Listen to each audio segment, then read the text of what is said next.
and help them put the stuff down on the tables. Midnight. Oh, how much is that? They go, Hey, we're ready. Oh, how much is we'll that? bring on a conversation. We're giving you. Okay. 5, 6, 7. I'd like to call to order the Landmarks Commission meeting for November 24th, 2025. The time is 7 p.m. Roll call, please. Roll call, Pete Lynch, Here. David Kirkcraft, Here. Rich Dobbs here, Linda Henry, Here. Whit Wardell, Here. Roger White. Here. I'd like to make a motion to excuse Patrick Lynch. I'll second. Roll call, Pete Lynch, Yes. David Kirkcraft. Yes. Rich Dobbs, yes. Linda Henry, Yes. Whit Wardell. Yes. Roger White. Here, yes. I'd like to make it, actually, can I get an approval of minutes for the October 27th, 2025 Landmarks meeting? I'll make a motion to approve the minutes, the meeting minutes of October 27th. Second. Roll call, Roger White, Yes. Whit Wardell, Yes. Linda Henry, Yes. Rich Dobbs, yes. David Kirkcraft. Yes. Pete Lynch. Abstain. Pending applications. The first application for tonight's agenda is CA 25046. This application is for, sorry, our printer broke today, so I'm working digitally. This application is to demo the existing garage behind 126 East Waterloo Street and to construct a new 688 square foot addition with an attached 2-car garage onto the rear of the house. This subject property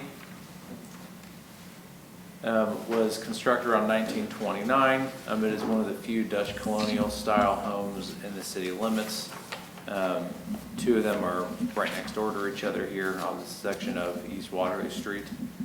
The applicant is seeking approval to demolish this this detached single car garage on the east property line. The garage demolition will reorient the new garage to be facing the rear alley behind the home. With this reconstruction, the applicant is proposing to keep the existing driveway off of East Waterloo Street for additional parking for guests and other vehicles. When looking at the site plan provided by the applicant, you can see the existing conditions on the left, the proposed addition on the right-hand side. Again, noting that the addition will be off of the rear of the home. With the addition, it looks like a portion of the existing kitchen is going to be altered to handle the proposed first floor master and bathroom. Again, a 2-car attached garage will be constructed on the rear of this with a driveway to the north facing the alley. One of the items that staff had already noted off the site plan to the applicant is this plan shows a gravel driveway heading to the north. That will either need to be paved with asphalt or concrete to meet zoning regulations. When looking at the proposed addition, the living space addition attached to the house will have a hardy lap siding that will tie into the existing. The garage that's attached to the back will be an accent board and batten material out of hardy board to provide a clear delineation between the automobile garage addition versus the living addition. For the roofing, the applicant is proposing an asphalt shingle roof. Has brought samples here this evening to share. Case-style aluminum gutters and downspouts to match the house, as well as some decorative windows and doors to go on the addition. I can pull all those details for the windows and doors up on the screen if anybody wants to reference those. Again, I apologize for our printer going down before this meeting. Applicants here to answer any questions you have for them. Hey, Andrew, what you said about that rear porch on the plan, the site plan, Yes. that's not a porch, that's actually it's an extension of the kitchen. Yes, sorry, yes, the extension, the kitchen's gonna be modified. There's really, all there is in the back is just a concrete stoop that'll come out.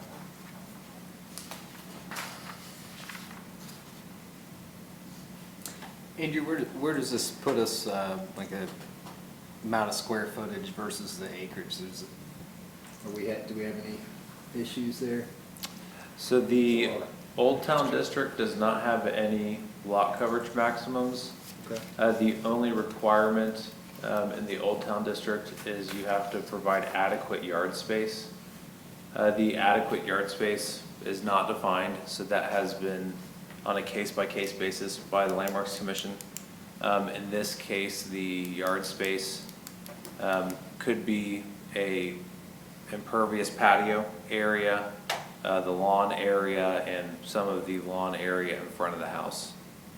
This is probably one of the more developed lots for a plan, but there are a few others in town, like the old flower shop just down the street on Waterloo. That house has a sizable addition, and I would say most of that rear yard is a wood deck. Mark Hawk's house, if you're familiar with that one, it's pretty similar shotgun style lot with Okay. its addition. Dave, what's the condition of the garage now?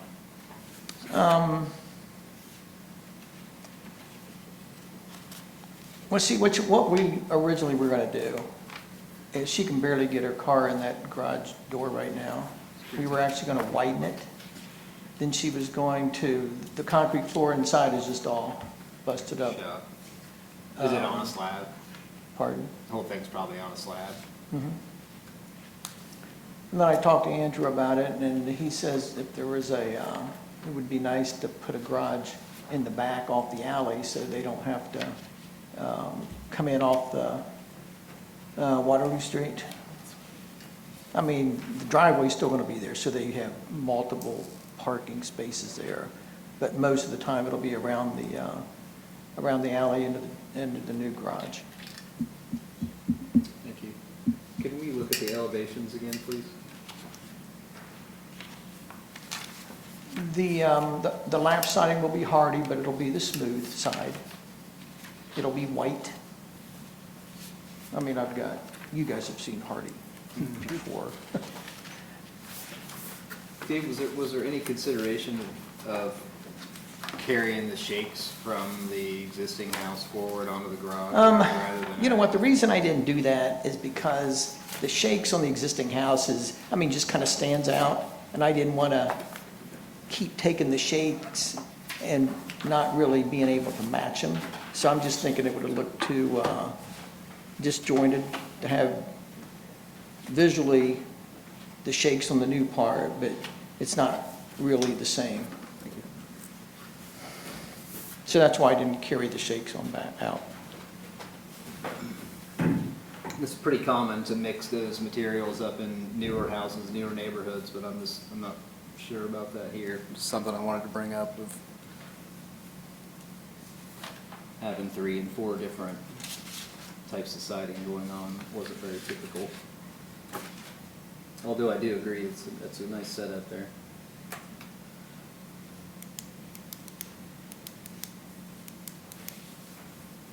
So Dave, that's just like a slider window there on the side elevation? I guess that's on the driveway side. Which one are you? Right there where Andrew's circle in there. Yes. Looks like all the windows are. Well, you know what? The owner wanted to use as many of the existing windows as possible. But after talking to the builder, he's saying it would be better just to provide new windows on all the addition versus trying to mix and match new Anderson 200 windows with her existing windows. So I'm going to say that that window, which is above the laundry, will most likely be a double hung to match all the other Like ones. the rest. And I just missed that one. Are those just fixed light windows there on the front of the house then? Yeah. Mr. Chairman, there's the, all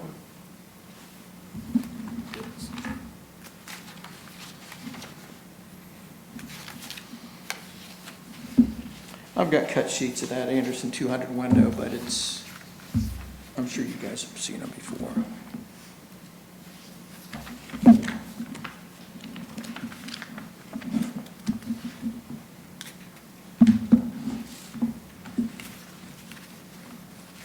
Anyone else care to comment on the siding there? Am I alone? Dave, you were saying that the hardy siding, that you couldn't match a shake to the existing? It would be a different shake pattern? Wouldn't be a different shake. It wouldn't look exactly right. And I just think it would be too busy to try to match something that's that old. And if it's not matched perfectly, I just think it would not look good. Plus, I didn't want to compete with the existing house by putting shakes on the addition.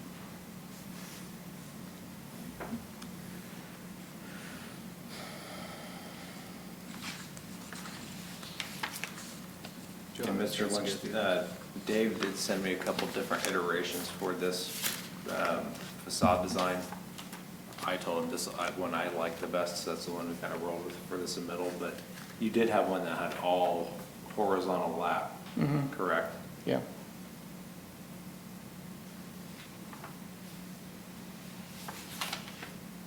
I think the board and batten just kind of breaks it up, even though it's the end of the addition. But we're open for suggestions if you guys.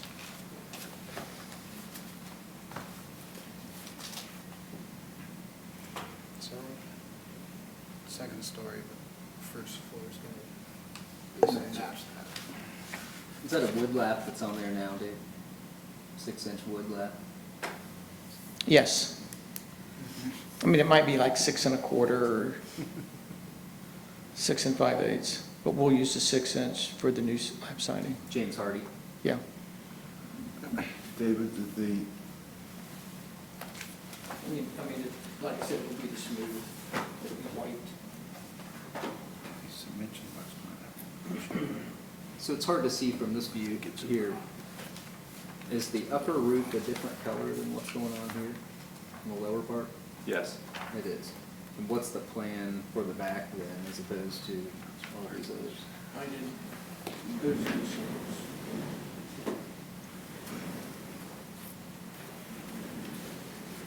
David, what's going to happen with the chimney? That's coming down. That's a non-functional. There's two chimneys. There's two chimneys, the rear chimney's coming down. Yeah, that block chimney's coming down. Okay. We're talking about on the top of the And house? it's non-functional right now, other than it houses birds. This is the proposed shingle. Is this what's on the top roof currently? Very similar. And in fact, she might even redo the whole house with that. But right now, she's just looking at doing the addition.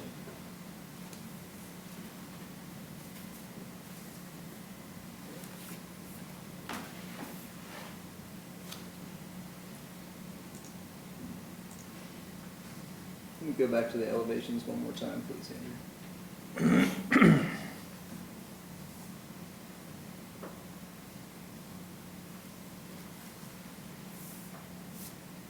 The foundation, there's not much exposed on the addition, but there's some there in front of the steps.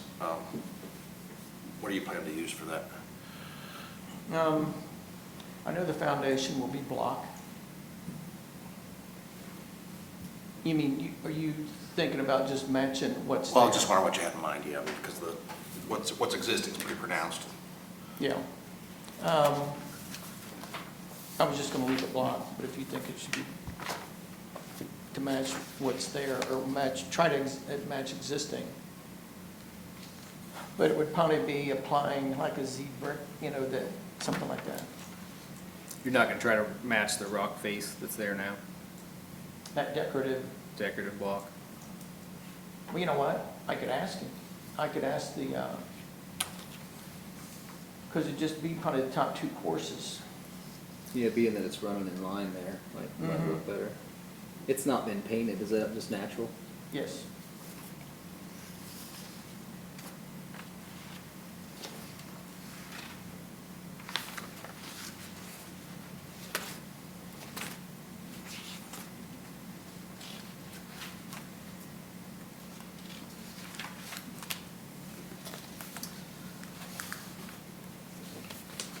So Dave, you were saying that the addition's getting a different color shingle, but you are unsure if the red shingles will be changed?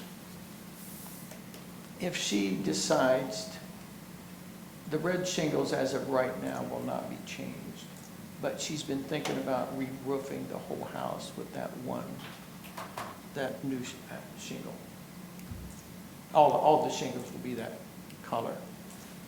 I mean, that's what she'd like to do, but I don't know if it's gonna be in the budget.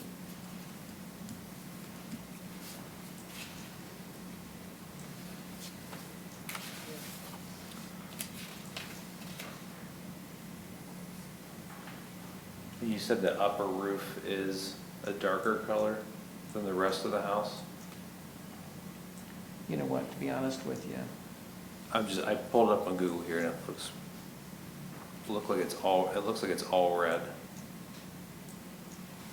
That's kind of what I thought, when you see it from the side.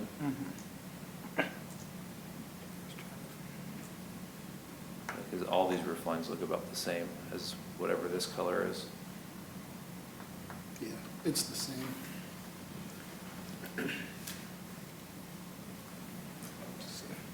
Yeah, it's definitely the I don't same. think the roof on that little outcropping on the back is red.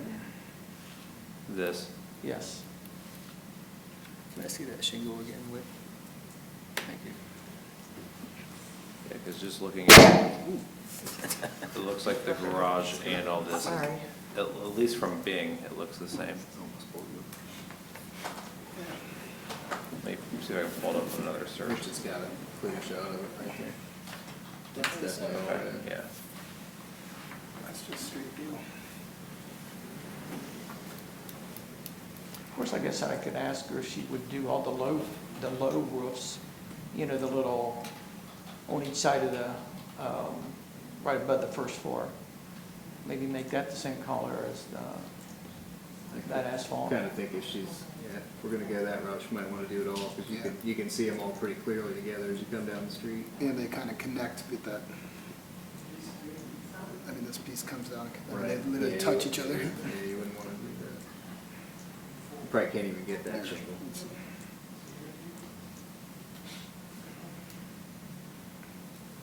Yeah, you're right. Once you start it on the existing, you might as well do the whole thing. Yep. I mean, with 3 different sidings and 2 different colors of roof, I think it's gonna be real busy.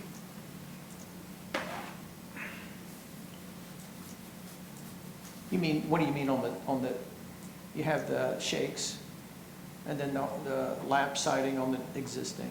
Right. Oh, you mean, are you referring to the board batten? Mm-hmm. Okay. That and then 2 colors of roof, it's just a lot of different dynamics going Well, on. one of the options I sent Andrew, actually the first option was everything's lap siding. Yeah, I don't think that, I wouldn't like that either. I mean, it's not bad, I'm not a fan of mixing that many materials on a traditional house. It's not very common. But I think it'll be a nice improvement. You still have decent yard space, you're kind of trading one garage for the other.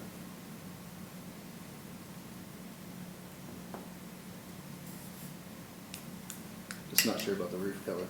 Have they looked into seeing if they can even match that? How old is that? I don't know how old the existing roof is. Actually, she wanted to do standing seam over everything. But they got a price and that's not gonna happen. The roof was red between 2007 and 2016, based off of Google.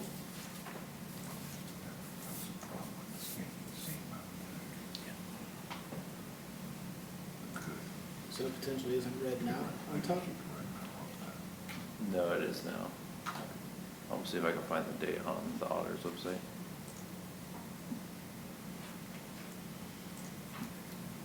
Yeah, I'm just not sure about the siding. Almost feel like a neutral standing seam on the back part would be better than changing colors of siding.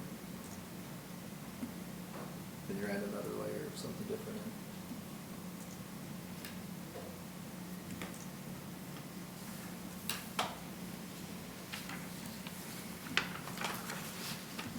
Probably want to do this like immediately, Spring. springtime.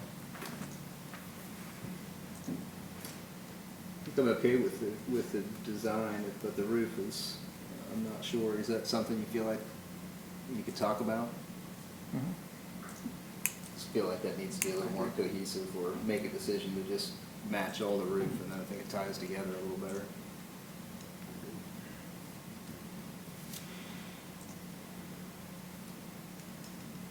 Andrew, can we approve all of something minus one part of it for them to come back, or should we just table it? I would recommend tabling it. Yeah, it looks like it looks like that red roof was put on in November of 2008. That's all right with you, I think that's all So right. it's probably, what, 17 years old then? Yeah, it's gonna be hard to match, it's probably so faded, but to change it, that's almost a blue shingle that you're putting on there, it's pretty stark contrast. Yeah, I would recommend tabling it if there's questions for alterations to be considered. I'd like to make a motion to table application CA-25-046 until more specifics are decided regarding the roof. Whether the existing roof on the existing part of the house will be replaced to match the new, or the new match the old. Anything regarding the siding? I personally would like to talk to the applicant about shakes. I don't see that those wood shakes are hard to match, they're just a staggered shake, and they do make that in a vinyl, not that we would go that route. Anyway. You want me to check with the shakes to see what, I think it's worth throwing at it since we're tabling. where just to would see. you propose, where would you want the shakes? I think the whole garage, just have to figure out what's, not Instead of sure, board and not sure batten, about do the shakes. gable. Just to try to get rid of another Just that outer siding layer, right. design. Okay. Can I get a second? I'll second. Roll call. Pete Lynch, Yes. Rich Dowdy, yes. Linda Henry, Yes. Whit Wardell, Yes. Roger White. Yes. Thanks, Dave. Can I get you to say Dave's name so you can abstain? David Kirkcraft.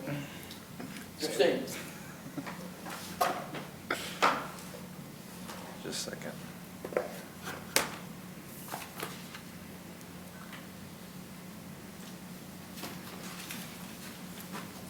The next application for tonight's agenda is CA 25047. This is for 18 East Mound Street. The applicant is requesting approval to install new storm windows over the existing windows on the residential home. This property was constructed around 1925. It is located on the North High Street Historic District that has been on the National Register since 1989. The applicant is requesting approval to install new storm windows over the existing windows in the house.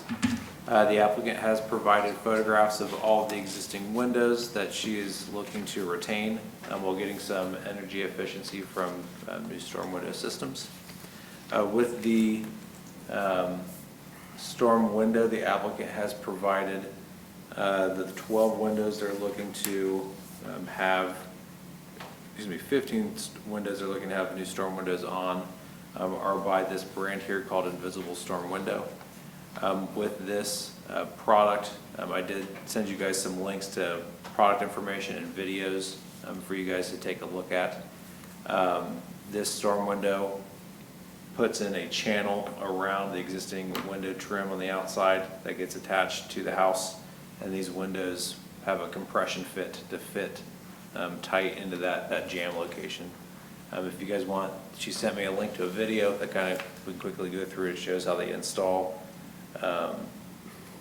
these windows all have a divider that can raise and lower for air, They correct? do not know. They, Okay. you remove the part, the bottom part, and put in a additional screen if you Screen, decide you okay. want to.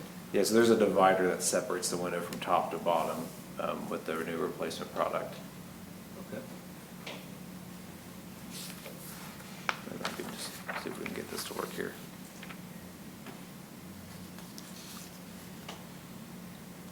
If you guys want to see how this product works.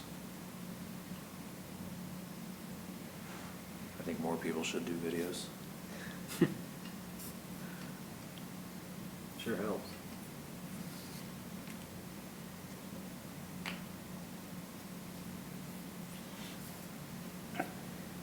Skip ahead here, you don't need to see what the old window looks like.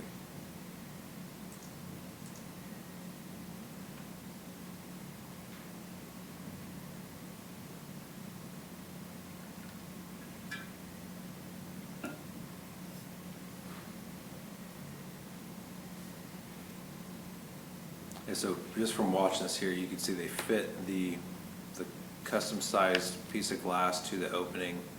There's a piece of channel trim on the bottom that it slips into, and then they square the window in with some shims, and then basically fasten the frame, that way it doesn't go anywhere.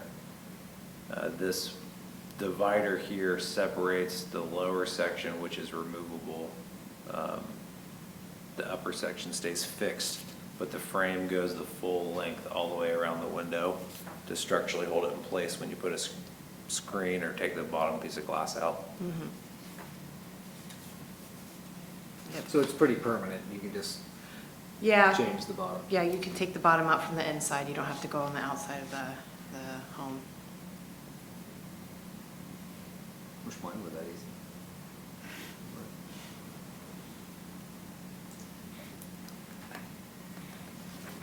Unless you guys want to see all 3 minutes of that, it's Yeah, pretty much. It's riveting. Those are all aluminum? Yes. So Andrew, I thought you'd said that it snaps into something. I saw that they had like little studs there, is that? yeah, so in that video, in the beginning, it looks like there is like a piece of bottom channel you put on that goes down first, and then the glass tilts and then locks into there for you to square it up to square it this way. Just wasn't sure what they were fastening to with the screws. I think it goes right into the window jamb.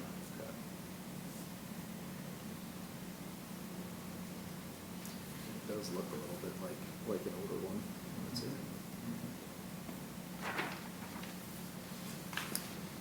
This is all the windows in the house? No, not the first floor, or the second floor has all different, like, new windows. There are 3 windows in the back of the home that have the older storm windows that have that thing that you pinch in and leaks terribly. I do have pictures of that I sent, but yeah,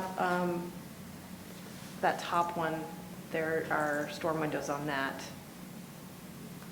Sorry, let me, Yeah, you're good. I'm working with multiple screens here. I mean, I love the windows. Oh, I know, I don't want to replace them, They're but awesome. my 6-month-old's room is very cold. I don't like that at all. We've been in the house for about a month, and the winter is coming, and I at least want to do his room, just to know whether these windows even work, because obviously you order them from the internet and you install them yourself. Are these the, Yes, those are the Old- older, that, if these work, then take those out and put these up too. But I don't know You say yet. they leak, like water leaking, or they just leak a lot of air? Or It's both? just air, yeah, just a lot of air, Not no very water efficient. leakage. Well, I commend you for keeping the original I mean, windows of the God, house. They're really, I mean, that'd they're be very beautiful. expensive, Good too. thing for the house, yeah. I don't know, I think I like this idea. Anyone have any questions? Mr. Chairman, I'll make a motion, we approve CA 25047 as presented. I'll second. Roll call, Roger White, Yes. Whit Wardell, Yes. Linda Hendry, Yes. Rich Dobley, yes. David Kirkhope. Yes. Pete Litch. Yes. Good luck. Thank you. Thank you. Thank you.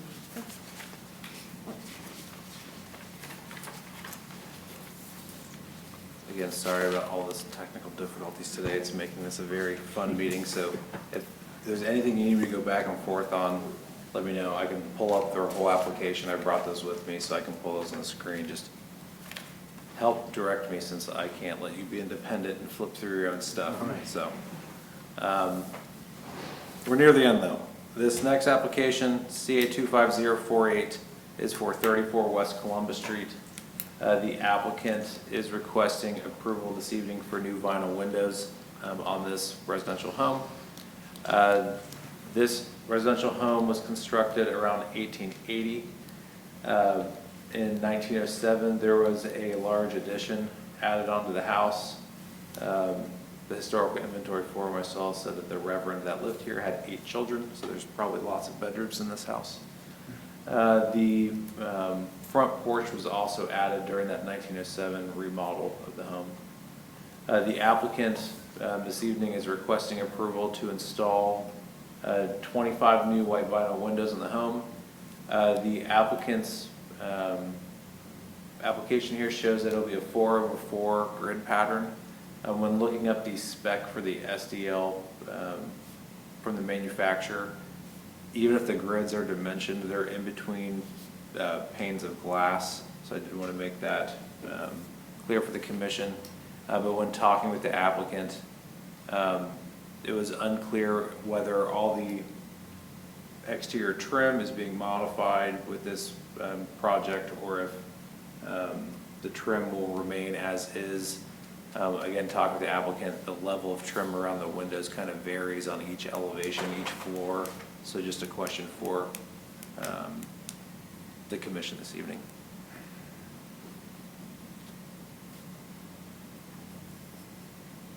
And that's all I have. Is this all wood shake siding? Appears to be. Hard to tell. The building wasn't, well, that was wood, wasn't it? Yeah. But,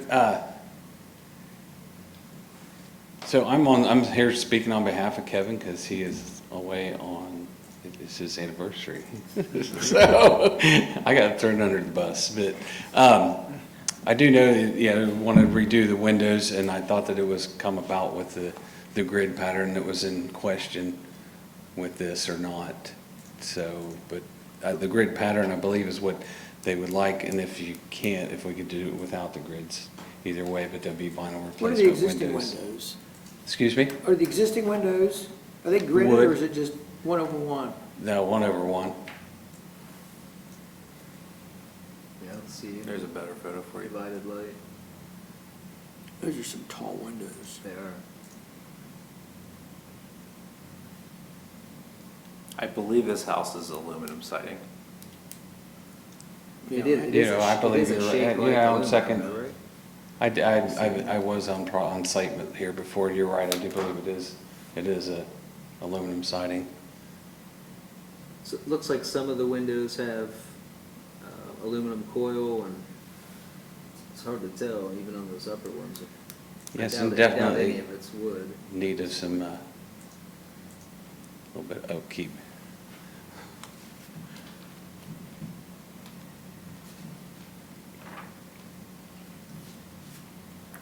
I'll just say, I don't think we've approved any vinyl windows with the grids that aren't SDL. I personally think it makes the house more busy with the divided light, being that it's shake, even though it's aluminum, but I wouldn't have any problem with just doing like for like, but I think if we go with the grids, we want to definitely have this simulated divided light. Grid on the door downstairs, and that's it that I found. It's on the other side, it's the main door. It's probably a storm door too.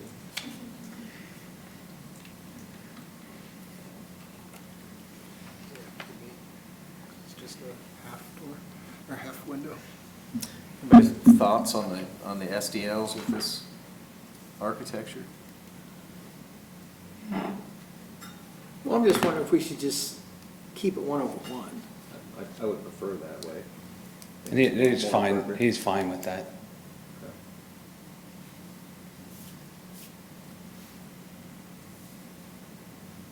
So, Andrew, the actual application is asking approval for the, Grids between the glass. That's correct, yeah. I talked to the applicant a little bit before this meeting. He was okay with, not this applicant, but the one that's not here. He was okay with removing the grids if it meant to get the window approval. I think just one of the outstanding questions I still had was what was taking place with the trim. With the trim, sure. If all the new windows would fit exactly, or if any of the trim had to be modified. Because the original plan was to add coil to all of the windows to make them all match. And I advised that would probably not go over as easy as just replacing the windows.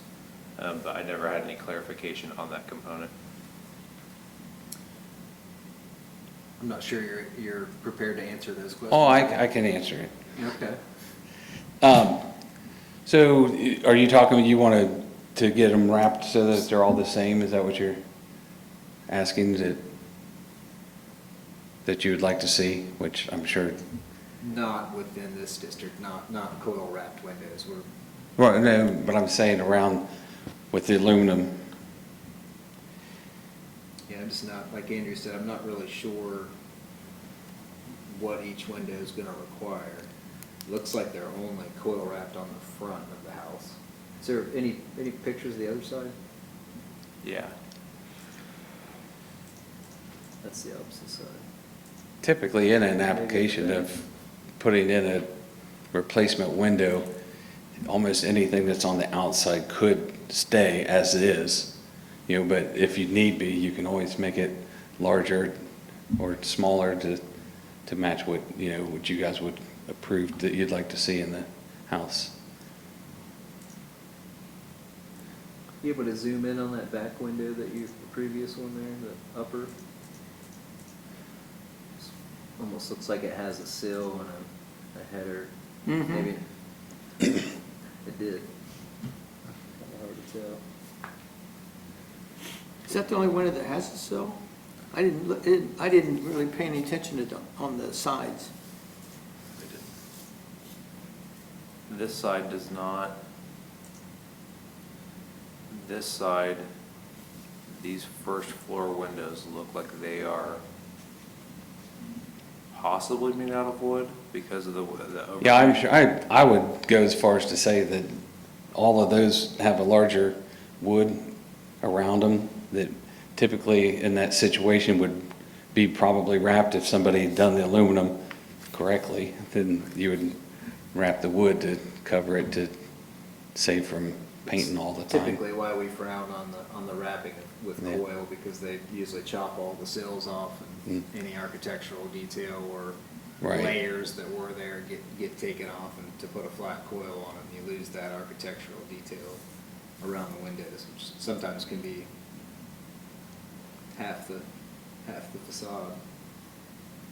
I think we're probably really just wanting to do the window part, and if it means preserving wood that's there, you know, I'm sure they're wanting to keep the look of the house to keep it, I mean, there are some really nice houses next door, and hopefully some that's going to be fixed up in the near future there too. I don't have any issues with the windows as long as we're not making any alterations to the existing trim. But go 1/1. 1/1s, yeah. No, agreed. That's the annex next door, just pointing that out. Is it same side of the street? Yeah, it's right next It's door. right next door. Yeah. Would anybody like to make a motion? The only question I have, it looks like only 3 of the windows have shutters on the whole house. One of them's missing one. Yeah, one's missing. One's missing, so. Typical, So because 2.5 facing, windows have facing with, shutters. facing the street. I didn't know if that wanted to be discussed at all with this. So you're putting shutters back on, or keeping shutters on, I should say? I would say if you want them back on, You know, only on the front? yes, they're replacing the shutters. Okay. And they want to replace the ones that are missing too. If there's, So are these the only two windows? not adding new shutters where there are no shutters, but replacing like the one that's missing up there in the top left side. So, which is a lot of times typical to the front side of the street. So the 4 shutters on the front elevation will be replaced? Correct. Right? And what are you proposing to replace those with? Shutters. Wood shutters? If we replace with what is there, or I can you wonder go if the to one something that's that's, missing is somewhere else on the property? we could check.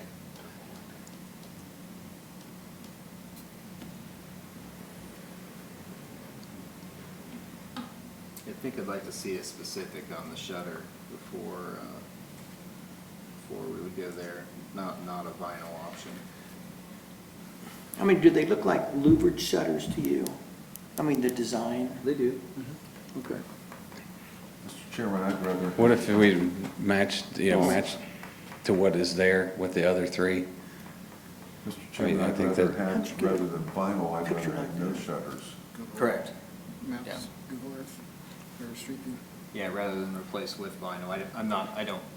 I can't remember a vinyl shutter that we have approved for that reason. Question for the commission. The shutter that's missing, that aluminum siding is greatly faded all around it. If all the other shutters come off, it would probably require painting the house versus adding an additional shutter to replace something that's missing. Is it possible that we just match with what is exactly there? The only reason why I bring it up is there's one missing, but this window is a double window that has inappropriate shutters on it. Yeah. But it seems that's the only window that has that situation on the whole house. So that, I guess that's the trade-off is you see where the shutters used to live or add one shutter to. I just think finding one that's gonna match those, unless they were just bought in the last year. Well, if it's wood, we can make it, we can copy it. But we don't know if they're vinyl or wood. I'm gonna guess that's a plastic shutter. Yeah, me too. Well, the ones that are gonna be replaced have to be almost exactly the same size. I mean, not Yeah, so if you- smaller. It's gotta be that size or maybe slightly bigger if you can't find that size, but nothing smaller than that because you'll see the faded aluminum siding. I think that's a solid shutter that has like rib lines in it. It's It's not, probably not a it's true not rib. actually louvered, it probably just has little, I would say Divots that in it. we, need to match it exactly or replace the 4 with a like shutter, either wood or. Well, I agree with that. I mean, I totally agree that that's not a problem to give you, to reproduce what is there. There's a company called Eritis that makes a composite shutter that you cannot tell the difference. They're well worth it. That's what I would recommend in that situation. We have, If not wood. So shutters, windows, what else is proposed on this? Oh, I have it here. shutters weren't proposed, it just was an item I wanted to bring up. Okay.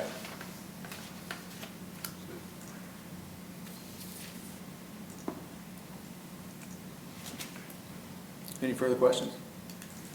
I'd like to make a motion that we approve application CA-25-048, Not with the gridded windows, with the grids between the glass, but with 1/1 vinyl windows, exchanging those like for like, with no exterior changes to the trim. And if the shutter can be found or replaced with an exact match, Yep. we're okay putting that back up, otherwise it needs to be replaced with a wood shutter. I'll Yes. second that if you're ready. The single shutter or all of the shutters that are missing? If they find it, or if they can match it exactly. If it's not exact, then they Okay. replace all four. Not a problem. Are there some on the bottom window too? On the floor? There's 2 windows up top, 1 window Okay. on the front porch and 1 on the side porch. So 4 windows total in the whole house. Linda, was that you second? Yes. Roll call, please. Roll call, David Kirkhoff, Yes. Pete Lynch, Yes.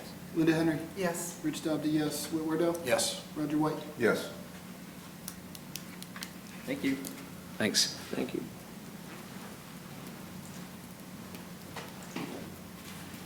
Last item for tonight's agenda, CA 25049. This application is for 73 North Trine Street. The applicant is requesting approval to demolish the existing single-family house to construct a new single-family house in its place.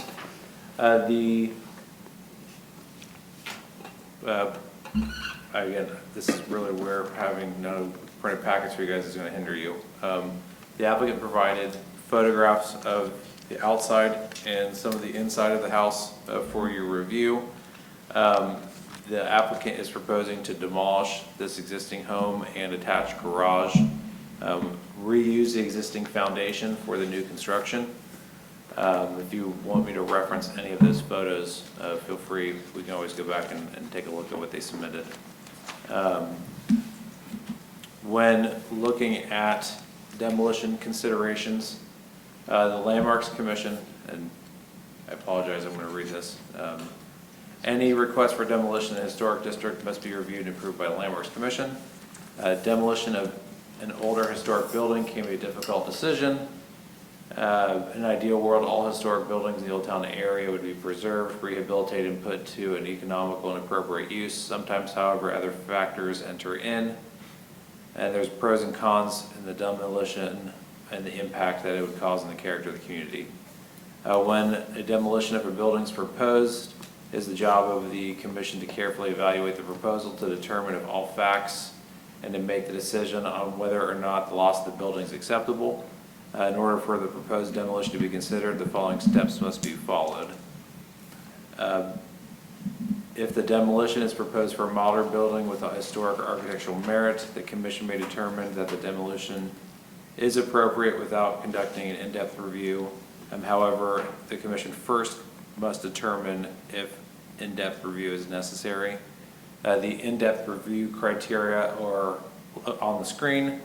For the property owner, provide photographs, documentation of the building inside and out showing existing condition, a written evaluation of the building's condition by an architect, structural engineer, or other building professional, a statement of need outlining the reason for the demolition, a written evaluation of alternatives to the demolition that have been considered, architectural plans for the building site, and the demonstration of financing and written statement of intention to build. After that, the Landmarks Commission shall evaluate the significance of the building and its importance to the character of Old Town, the character of the street, and would the loss of the building severely diminish the appearance and value of Old Town.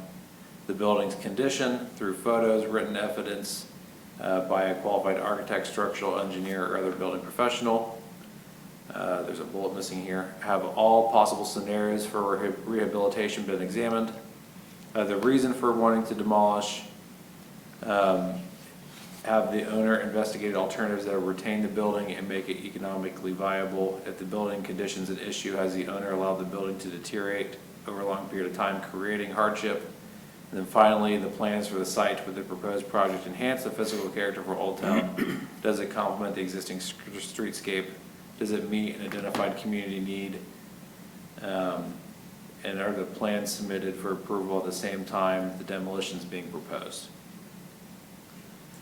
So the applicant has put together this existing site plan and has noted they reviewed the property and structures to see what options are possible and also viable. The assessment concluded that the most appropriate action is to demo the building and rebuild using the existing foundation.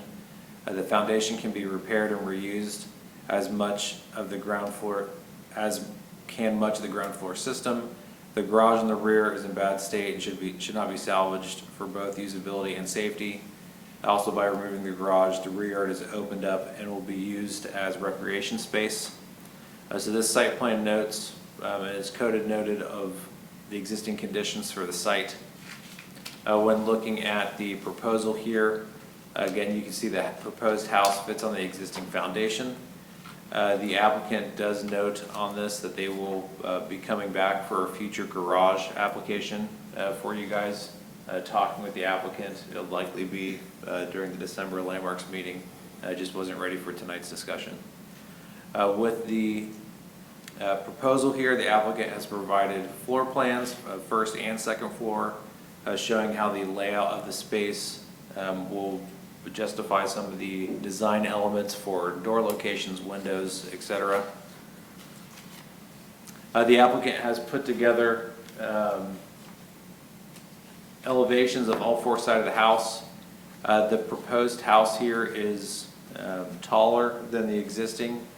The plans submitted don't indicate exactly how tall the old house was, but based off rough calculation, it was between 19 and 20 feet. With this proposed remodel, they're proposing at 26 feet 5 inches. With this remodel itself, the existing house has a mix of aluminum and vinyl siding. The applicant is proposing here a 4-inch hardy board siding for the lap siding, 6-inch hardy board for the trim. All the gutters are proposed to be half-round gutters. On the front elevation here, there is decorative window trim that is proposed. What material that is to be made out of wasn't entirely clear on the submittal, but the columns itself would be either a fiberglass or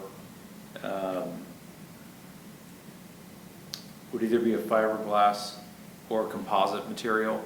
The porch for this house is proposed to be 8 feet deep like the existing, but 17 feet wide. The existing porch is 16 feet wide, so they're gaining a foot. When talking to the architect, that additional width to the porch was to accommodate the 4 columns that are proposed to anchor the office space that is above the front porch. So unlike the existing house, this will have a livable space above the porch. The foundation for that porch will be a new brick material with a poured concrete cap. When flipping to the rear elevation, the same materials carry through. When looking at the north elevation, there is a bay window that's proposed. The bay window is not called out to be anything other than the asphalt shingles. Again, just a question for the applicant if that'll be a different material.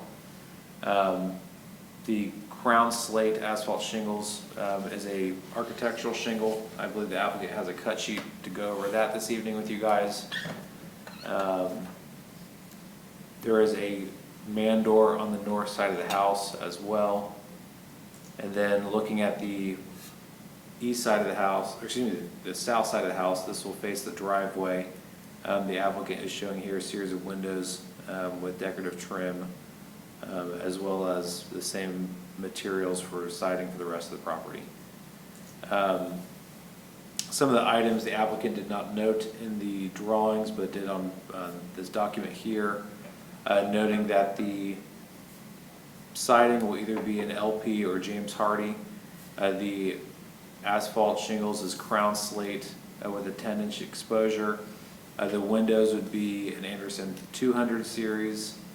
All the columns, frieze, cornice will be of the Tuscan order. The columns will be non-structural fiberglass or composite material, joined, sealed, and painted. The structural posts will be encased in the fiberglass columns. And this evening, the applicant is bringing paint color samples, light fixture details, roof shingle samples, window specs for the trim, door colors and styles, and exterior siding colors. They're proposing is a sage green with window and door trims to be white, except for the front door, which that door will be black. And then the front porch will have a concrete cap around the brick base.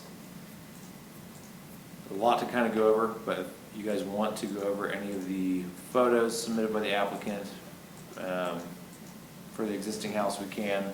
The applicant's here to talk to you guys more details about this project. Can kind of go over anything I might have missed during the presentation here. I think it'd be important to go through these photos here and see The what question I have is, what's wrong with this current house?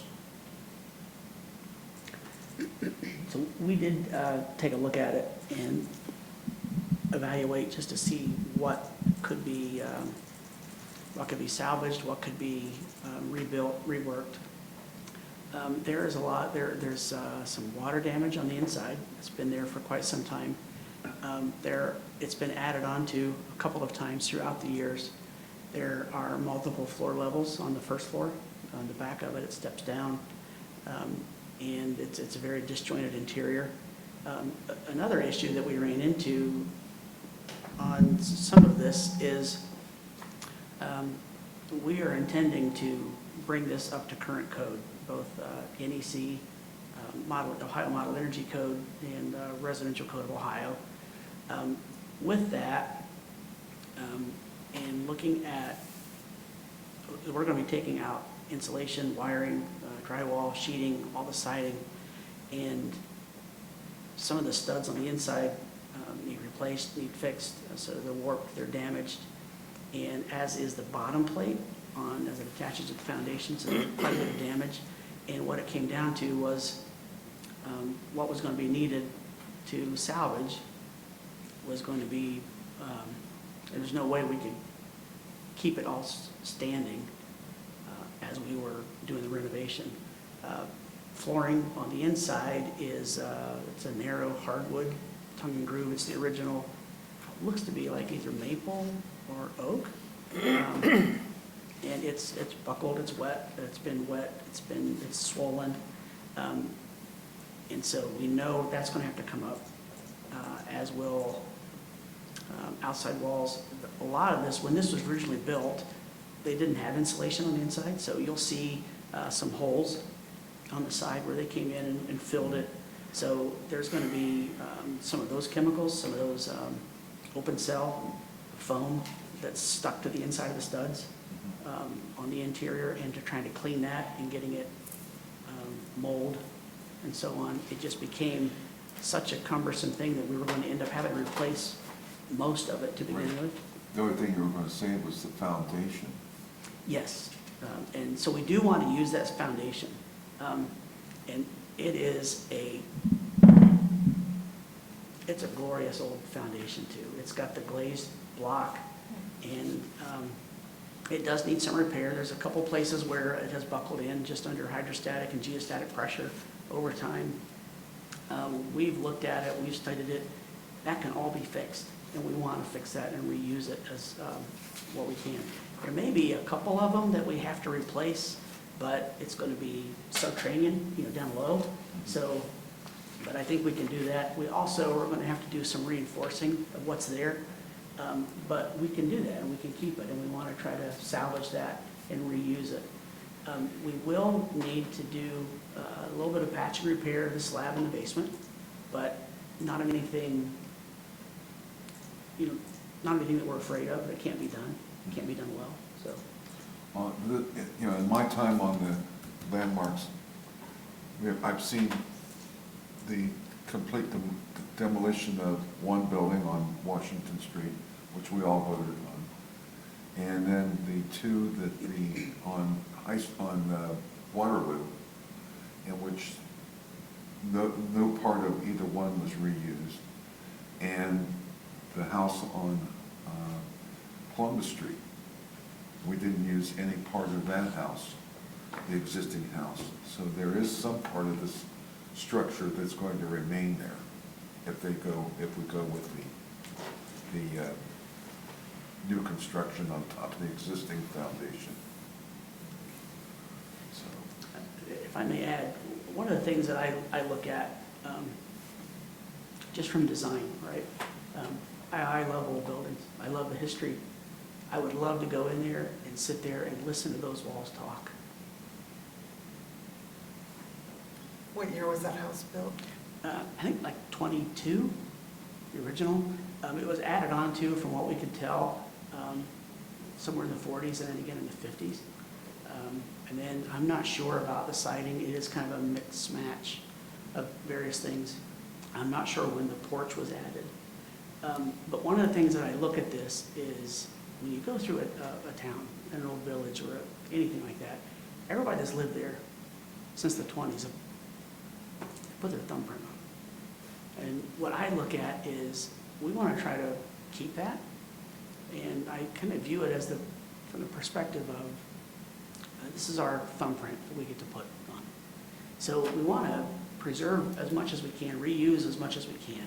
But we also want to do it in a way that it's going to be here so that in 103 years, when they say back in 2025, when this was done, and it's still there, just like this original structure was. So with that, I looked at the original building, the overall massing, and the proportions, roof pitch, height, width, and so on.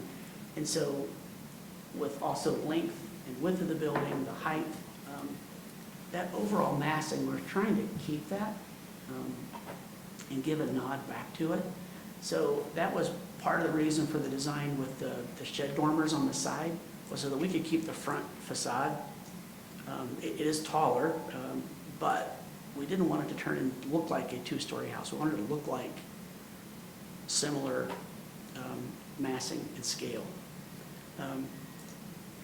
It would have been easy to do that as a two-story, but I don't think it would have been appropriate. So clearly the porch is not original. From what we could tell, I don't think the CMU or the concrete block around under that, I don't think that those cells are grout filled, and I don't believe they're reinforced vertically at all. So there's some decay and some things like that that needs to be addressed. So when we looked at that was trying to fix that. We're going to have to take it all down and redo it. And so that was where we looked at it, was if we're going to redo it, we may as well do it per code with footings reinforced. And in looking at that, we did want to, and this is part of our question here, is to bump each side out 6 inches just to accommodate structural lines and column bases and things like that. But the intent and the goal is to keep what's there, that's always been there, and rework it by today's standards, by still kind of giving a nod to the past. So in doing so, if you look at the existing front elevation, there's that long window, long and narrow, it's on the left. We tried to keep it there. And we kept the height. That existing window is quite narrow. So we did make it a little bit wider. We did center the door, which over the existing gable window in the attic space, we just moved the door over so it was more centered. So it was centered. The small window on the right is a play off of the window on the left. It's a little bit shorter because of the way the stairs work, the new stairs that's coming in. Right behind it has a landing, couple stairs that go up. So if we had the other window that was that same length, it would have hit the stairs. But we tried to maintain the size of the windows, the heights, head heights, and overall massing and the history of it. And then also put today's look, today's standards applied to it. Aesthetically, I think that your design is very attractive. I like it. I really like the columns. My question is, do we have anything else on Trine Street that has columns that are like this? I love this, but just curious. I can't think of anything. Can you talk a little bit more about you talked about the house having some water damage, and then we talked about the flooring. I'm assuming on the first level is what was damaged. Can you kind of elaborate a little bit more on? Yeah. And who you've had look at that to kind of evaluate the severity of it? Well, we did in our office. I mean, some of you can see some of it there where it's split a little bit. So there are some boards to reuse that. Some of the boards are going to have to be removed. And it does appear to be tongue and groove. So taking that out is going to be a little bit of a challenge without damaging some of the neighboring boards.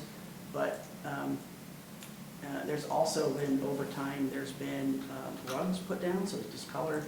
There's been some carpet, so there's some nail holes and some pits and things where things have been glued or nailed down. So there is some damage that would have to be redone. One of the goals that we would like to do is, and it's our intention, but is we would love to salvage and rework what we can. The issue is until we really get in there and start opening up walls and looking at it, we don't really know what's in there. We poke a few holes and look so we have an idea, but anything that we can take, even if it's part of that floor, and maybe it's used on an accent wall, and maybe it's used maybe up in the study in the office up there, we want to do some built-ins and some bookshelves. We could use some of that from there. I'm not sure what condition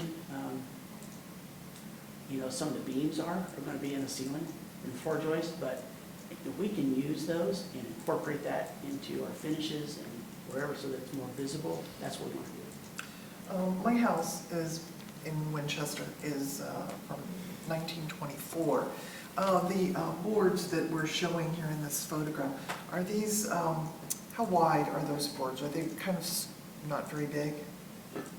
Actually, they're a little bigger than, I was surprised, because you're usually at that age.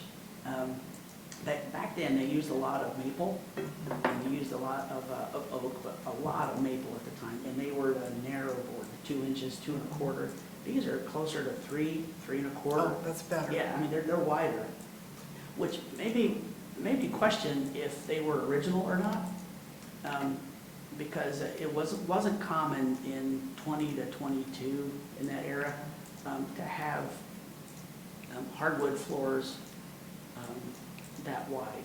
The reason I said that is, again, in my house, the boards are very, very small. Yeah. And a lot of the neighbors are starting to redo the interiors, and they're trying to strip these floors that may have had damage, and they're just kind of going right through them. Yeah. They were not well done. Absolutely. So I They do. didn't want you to fall into that category, but if you think these are more modern than the 1922. Well, and by, You're good, we can hear you. I was trying to come out because I forget you guys, you're down there. Oh, we can hear you just fine. Yeah, we can. I mean, I can, so speak for you all. Yeah, so you're getting my attention because you're front and center. I like it.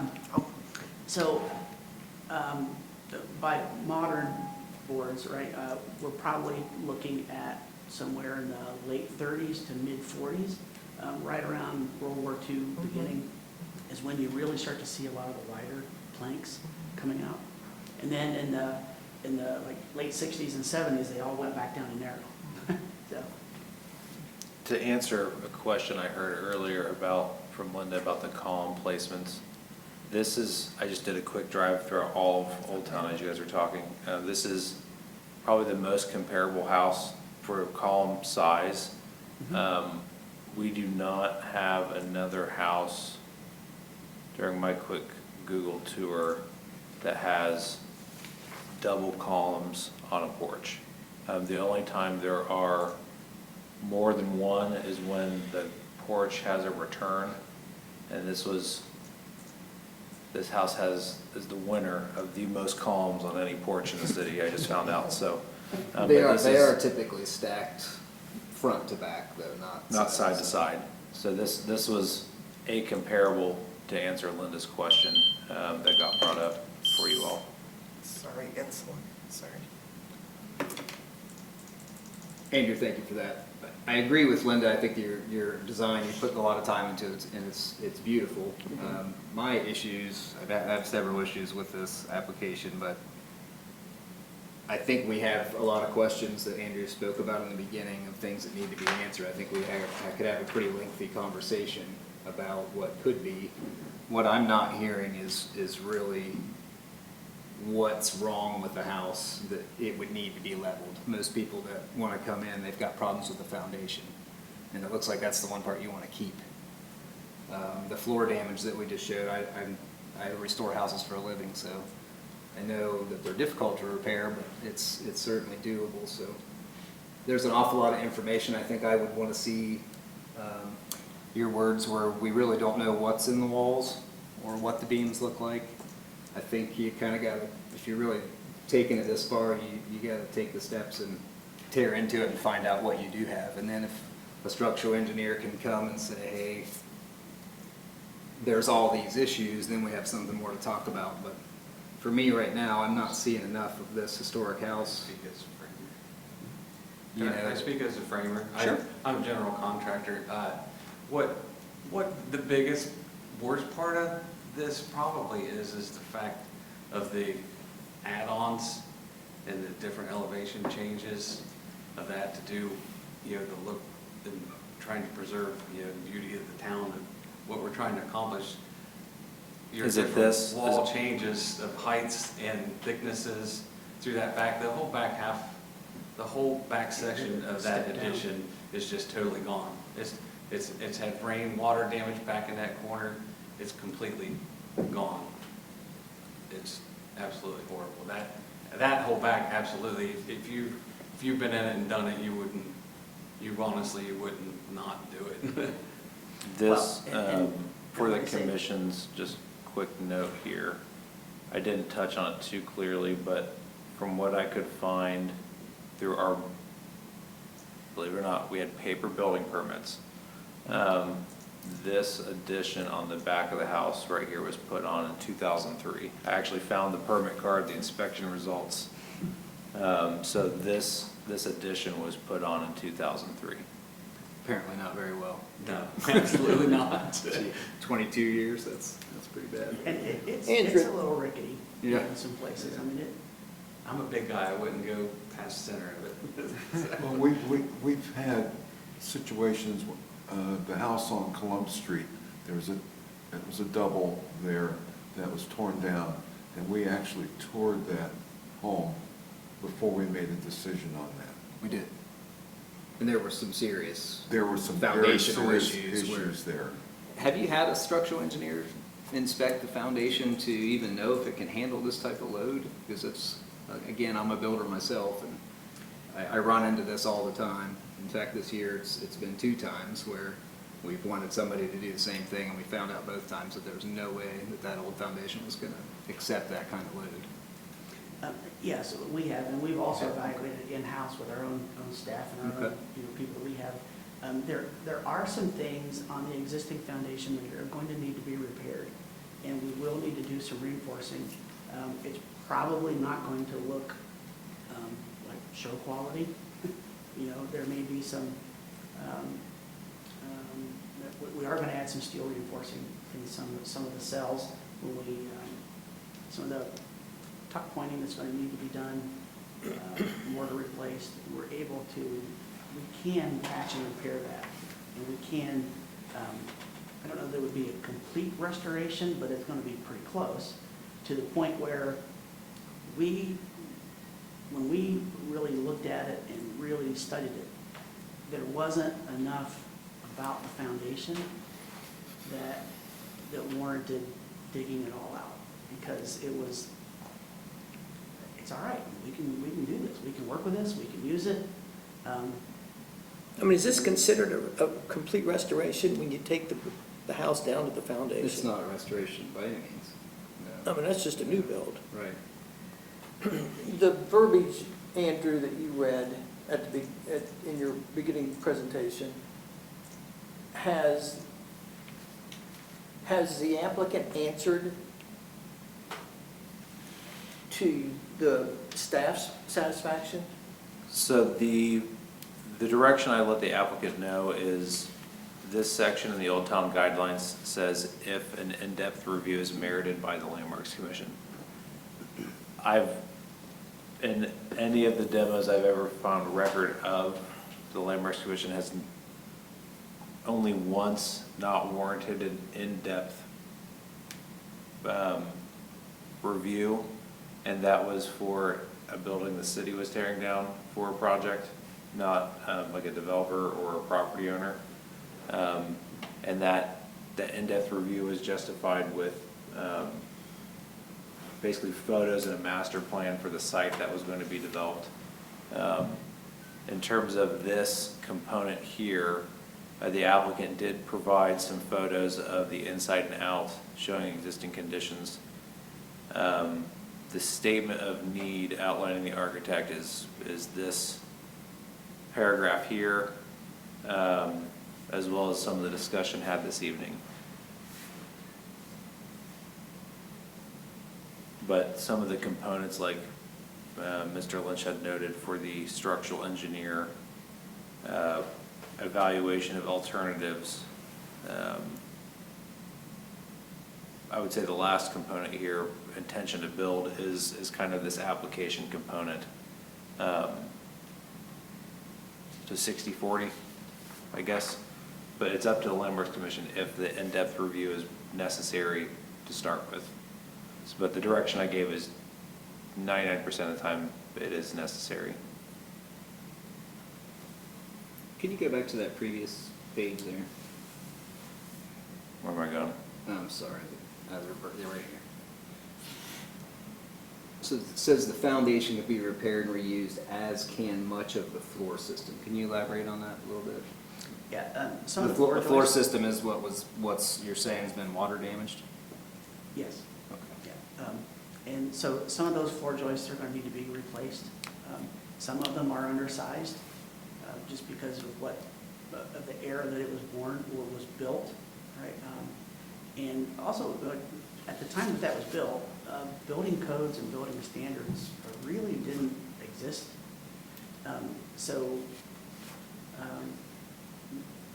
Some of those, I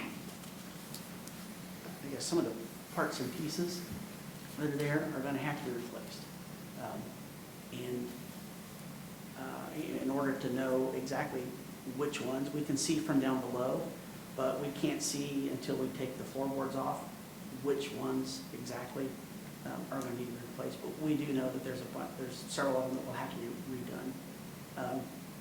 We also look at anytime we may be able to scab a second one beside it, to keep it. That's always going to work to our benefit. We do, however, even with that, the bottom plate or the sole plate that is going to be on top of the foundation, that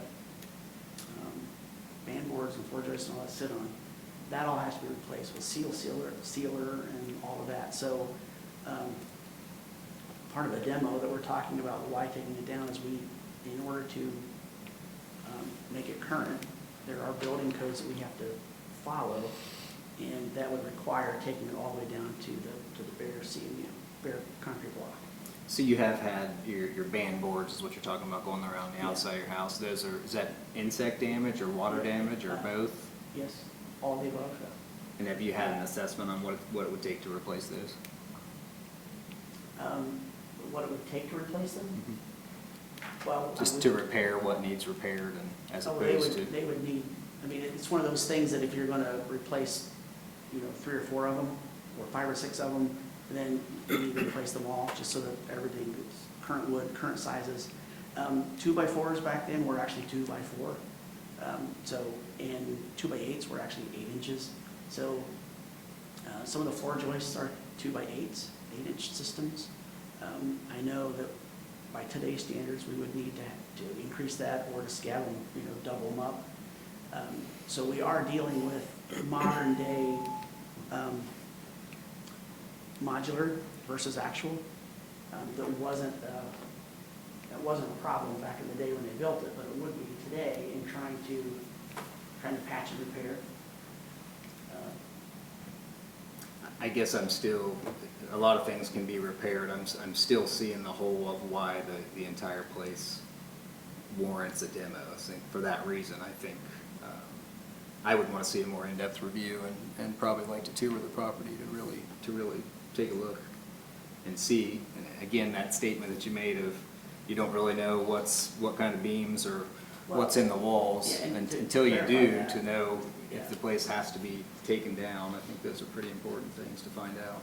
And to clarify that, what it maybe further explain, to know how much of that we can reuse. We know that there's mold. We know that there's mold that's been there for a long time, so it's kind of growing into the fibers of the wood. When we pull down a beam that's assembled, and there's the first quarter of an inch of that beam is kind of infused with mold and just rot. There's a point where we can't necessarily plane that down and reuse it, just because it's chewed up. Or there may be a big pocket in the middle, right? Well, that's what I'm talking about. We don't know. There may be a beam.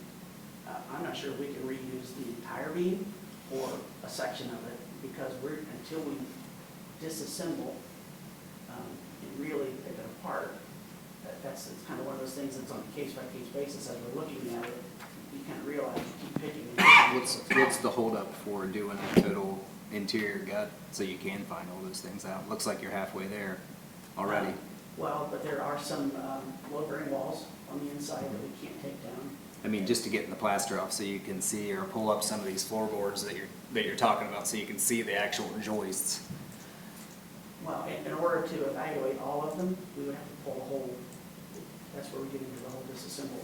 We have to pull all the floor out. You're talking about tearing the whole house down, so I guess I'm having a hard time understanding. Right, well, and If we're that's- trying to, some discovery here to find out if this place warrants a demo, I think we need to see more destruction here, because I'm just not seeing it. And I mean, we're not here to tell you what to do with the inside of your house. We look at each property on the exterior individually. So again, from my experience on this board, which is going on 9 years now, I would definitely want to take a tour and walk through this. What steps do we have to do there, Andrew? I mean, would we table this until we have more information? So what I would recommend is, we've done a really good job this evening talking about more information is needed for the demo. What I think we should maybe pivot to is looking at some of the elements on the design that, Sure. if the demo is warranted, we kind of have some direction if, anything does need to be updated to make this review fruitful for the applicant, but then also if the demo is not warranted, like if the house gets rehabbed, like how to carry some of those elements over with the rehab, considering some things may change. Also, after we have the discussion on some of the new construction design and items, I can touch on, if the applicant is willing to let you guys go in, I'll let you know kind of what the rules for that are. Being a public body, that way you can kind of do that effectively, and we can cover that kind of at the end of the discussion. But I would recommend we talk about some of the proposed work before we kind of go into tabling it. Feel free, anybody, Chairman, let me know where you want to start, and we can kind of get into it. You brought a bunch of samples with you, didn't you? We did. We got clear samples. Get some of those spread around, we can start taking a look. So of course, this was the front porch. The apron there. You plan to paint those, or is that what's? This is a finish? color that was picked. Okay. And, of course, you slate shingles. So asphalt. So that'll be adhered to the block? Yeah, to the block Yeah, to give it the okay. the brick look. Really, there's a- And is that front roof, We're using actual brick rather than, that's just a color scheme. okay, But it would be the same color, just actual brick? Yeah, the actual Okay. brick, yeah. Yeah, it's a common brick size. Okay. On the roof over the front porch, I'm assuming is that gonna be EPDM, rubber? What's the plan with that? It looks flat? So it's a little misleading, Pete, but Oh, there I'm is, sorry, that's there is just that, a, it's just, okay, there's a study over the whole porch. I see.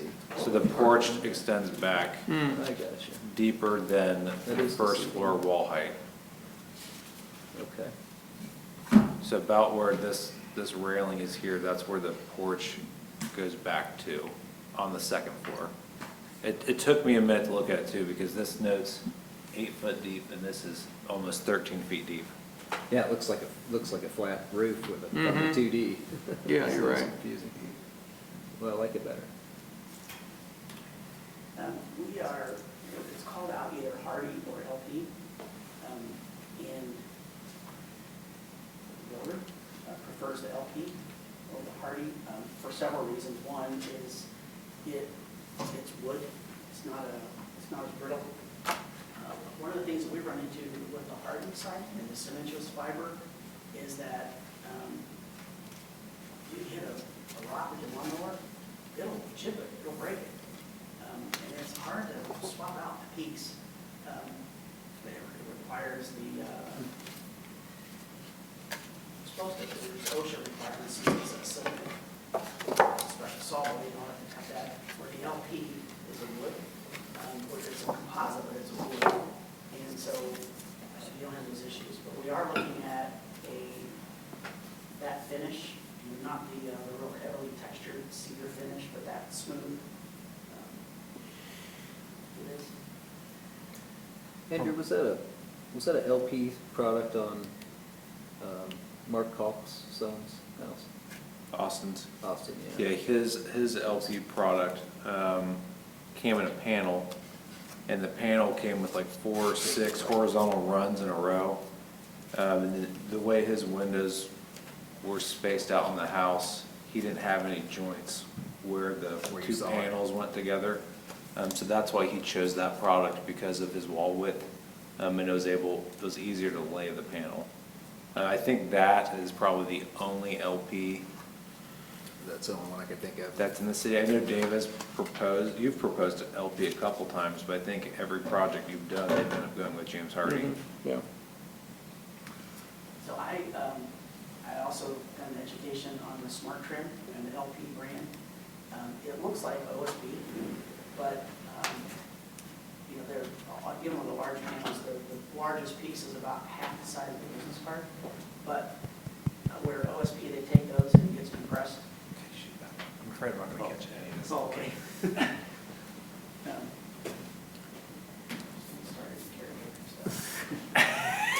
I know, make it difficult, but if I can't hear what you're saying, I won't be Yeah. able to type it again, so. No worries. So the LP, they take all those pieces and they get a coat, a wax coating for waterproofing. And then, so each piece is individually sealed. And then it's put together with the polymer and compressed. So if it gets wet, and say something does breach, water does breach it and it gets into one of those fibers, it will only go to the end of whatever that particular fiber is, because whatever it bumps up against is also individually sealed. So, and that's kind of the science behind what they're doing and how their product works. So, when I really dug into it, I've heard of it and you hear it and you see it, but when I really dug into it and learned how they make it, even though it's wood, it is a composite material. It just, it nails and screws and hammers and cuts and saws like wood, rather than getting into the concrete. And they have also, not just the siding, they've got, Chip, can you get a couple of these?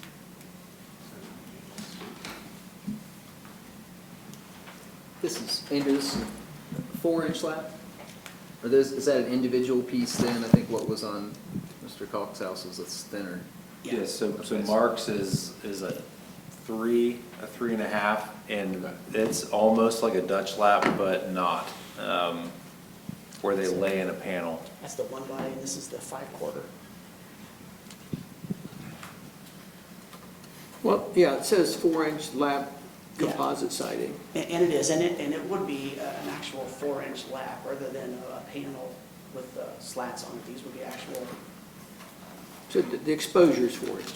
yeah, the actual piece is 5 1/4.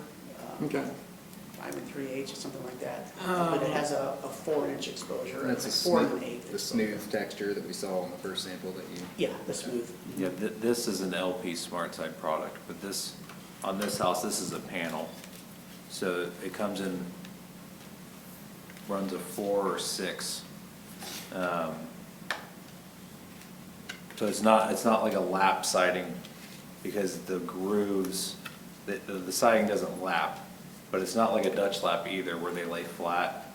It's a little bit of a hybrid, but this siding was put on in 2016 or 17. This is the only LP product I'm aware of in the city. So you're saying this lap siding will look like this? I think this is a totally different Okay. It's That's- different. yeah, that's a product, different but it's the product. same manufacturer. Okay. Yeah. Yeah, painted up, I mean, that mimics the old, 2 1/4 lap, even though it's a little bigger. Yeah.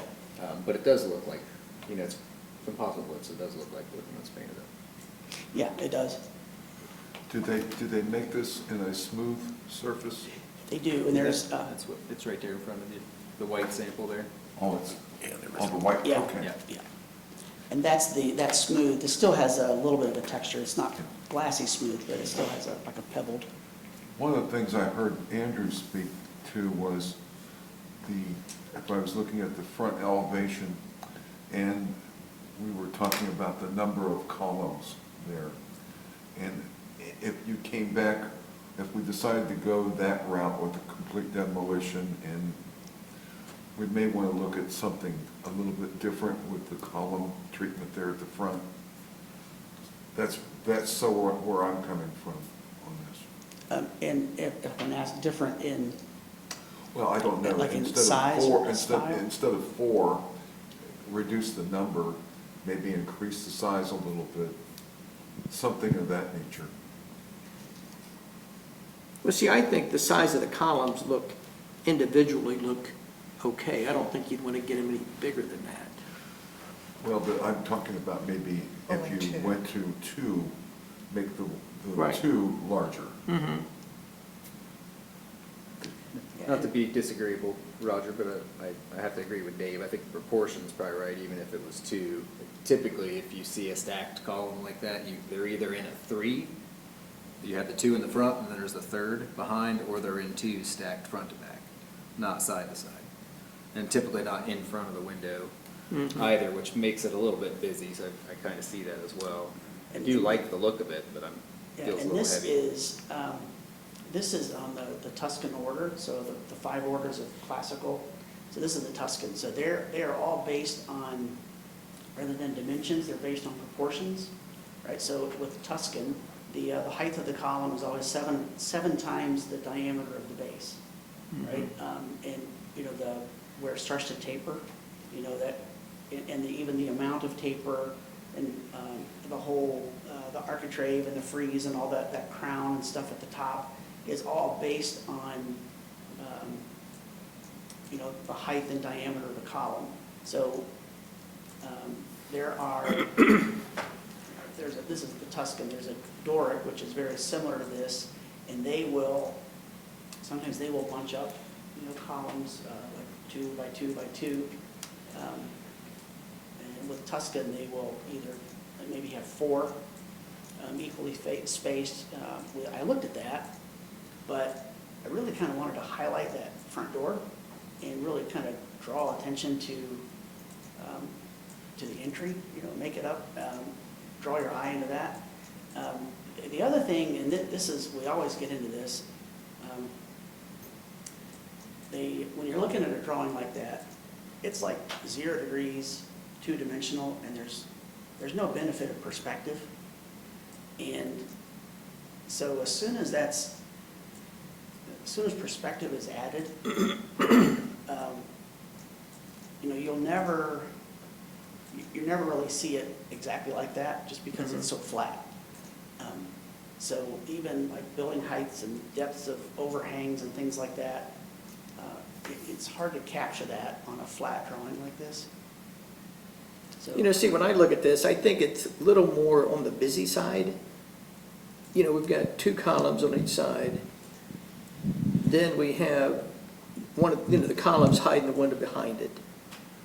Now, if it was a wider porch, wider than what you show here, it might be not as busy, but there's a lot of elements you have in that elevation. You know, I mean, there's not much space between the door and the windows. You know, but that's my 2 cents worth. But overall, I like the design. thank you. To me, it's really not an in-your-face 2-story house. Yeah, and that was my goal. And when you look at what's there, I'm like, man, there's a history there. And how do you keep that and give it a nod? And, you know, tip your hat to what's been there forever. And that's what we looked at, was let's keep the original footprint, the original location. Let's try to keep the original proportions and massing. And I mean, I know what you're there's saying. no reason not to. I know what you're saying, but we're actually tearing down the history. You know what I mean? Just, Yeah. We see how you complement it, but it's, you know, once that's gone, no one's ever gonna know that, but us. Yeah. you know. Are the corner boards 4 or 6 wide? Because I was just looking at some of your notes, and the one says, I think it says 8-inch horizontal and 4-inch vertical, and I'm not sure what you're referring to. So there's some horizontal trim. If you look at the cheek wall of the shed dormers, as it comes off of the fascia and the soffit, there's a trim board there that's horizontal.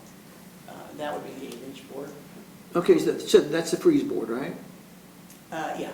Okay, so you have an 8-inch tall freeze board. And then if you look under, if you look at the return on the bottom of the gable, at the soffit, where the return is and the roof goes back, underneath that, at the face of the wall, that would be a 8-inch trim board. Okay. That section. And then the corner boards are what size? 4? Corner boards are, yeah, so they are, yeah, those are 4 inches there. Now, on the back, if you look at the rear, we bumped those to 8 because it's under that frieze and cornice that we copied from the front and just put it on the back. It's a trim piece. Now, those corner boards there, those are 8 below that, and then 4 Okay. above. Could you go to, Let me go back to the front. What made that decision? I'm just curious to bump those That's to part 8. of, it's one of the rules of classicism, you know, is that you kind of thicken that up underneath the corners. you know, I was just, Different so than the front? Yeah, but just because it's, so that whole cornice and frieze and all that is applied. It doesn't, you know, it's not like a roof that sticks out or a pergola. Right. So it's just part of that trim. Almost takes the place of a column, so Yeah. it needs that width. I know what you mean. Yep. I was just confirming with Andrew. What I thought was 8 is 6 inch. So the freeze boards are 6 inch tall, not 8. Yeah, okay, yes.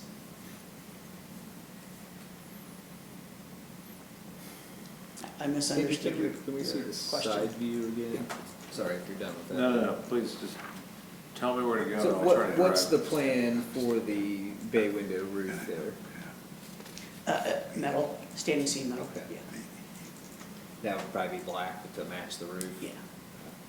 Is that the only thing that's metal, that would be metal? If you look at the front, That's why I specifically went to this guy right here. It said, what do you think? so you see the little roof returns, Mm-hmm. that would be metal as well. Okay. I'm talking at the bottom of the gable there. Yeah. Those little bits. Nice. Okay. We'll have fun with those. Some tight Yeah, metal I work. designed it, I don't install them. Yeah, Frank will get it, right? Yeah, that's right. That's what he said. So all the windows, I don't have an abundance of information in front of us here, without digging through this stack.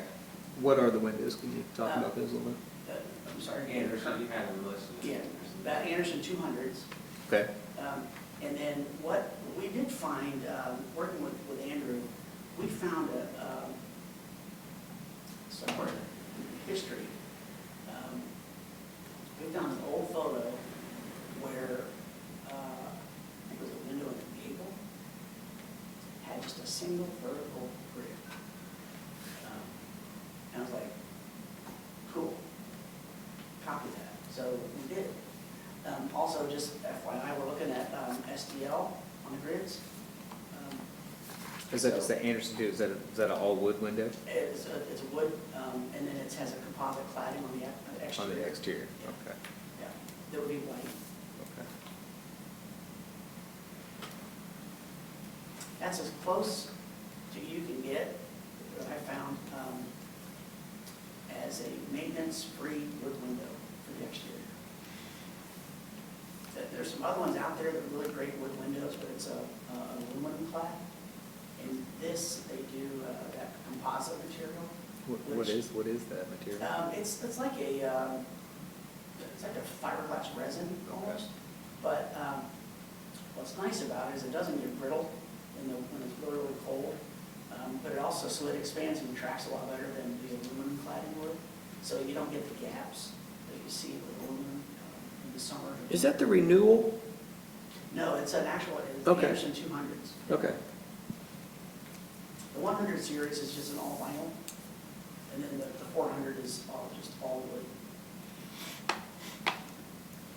I've heard of the fiberglass, so I wonder about that thermal break, not being metal if it gets quite as cold. Yeah, You know. it's pretty good too, because they're very durable, and when your house gets dirty, you can power wash them. Can you paint it? Like if you had to paint it? You can, Interesting.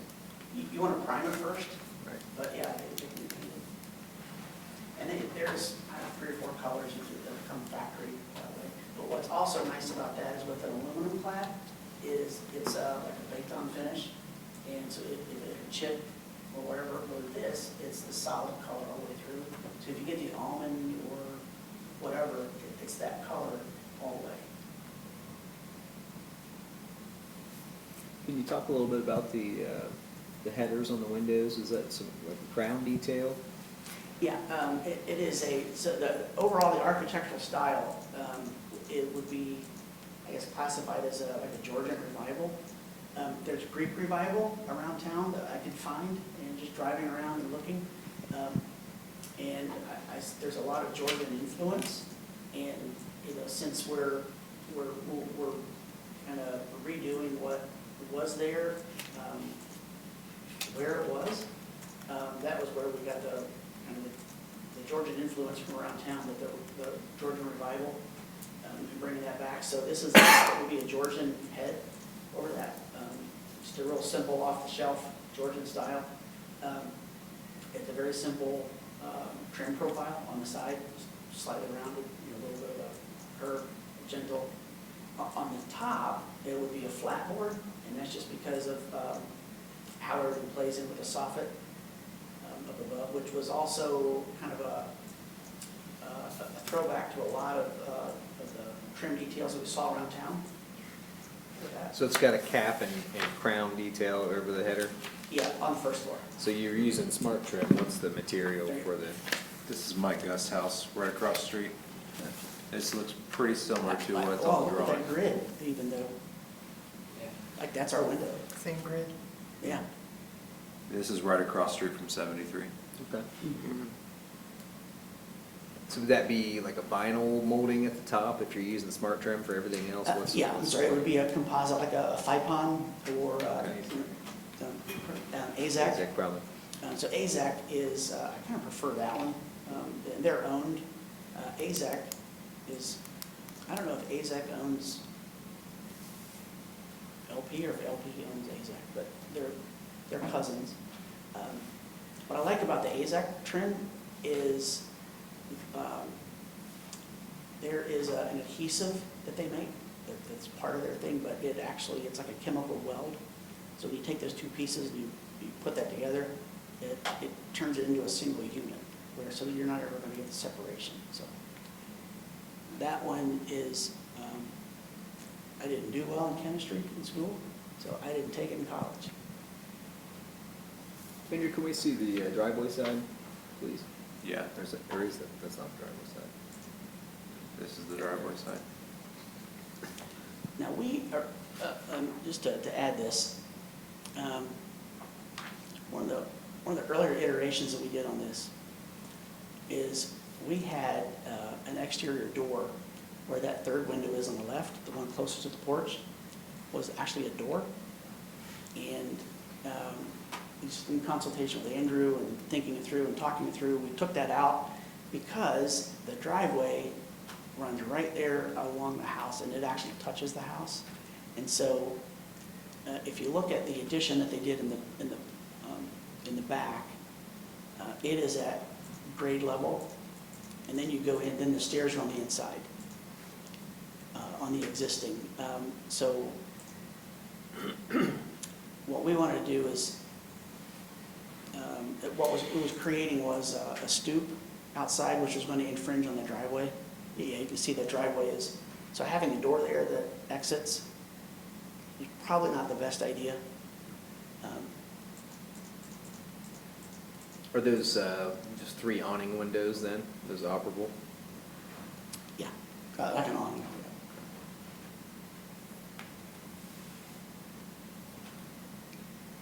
It's in the kitchen, it's over the counter on that wall.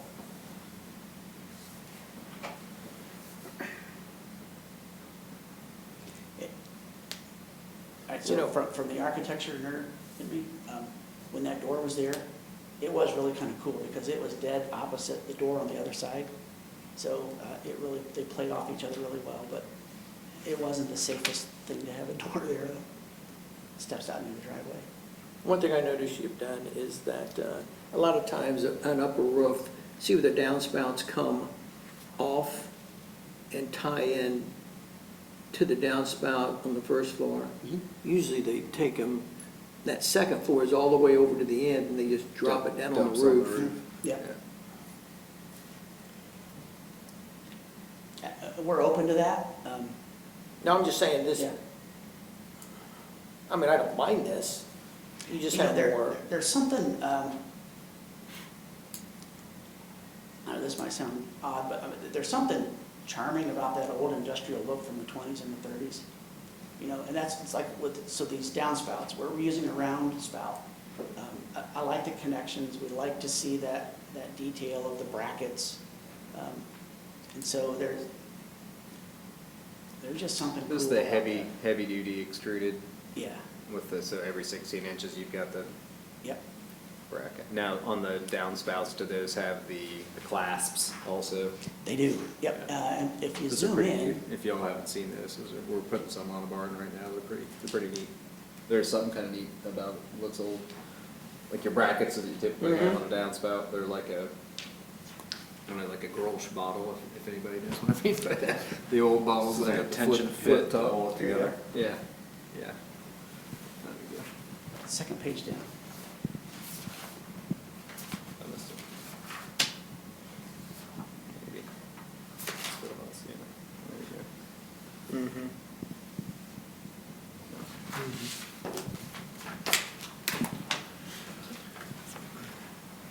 Does anybody want to, I know, I appreciate all the comments. Do we want to talk about just the one change I mentioned at the beginning?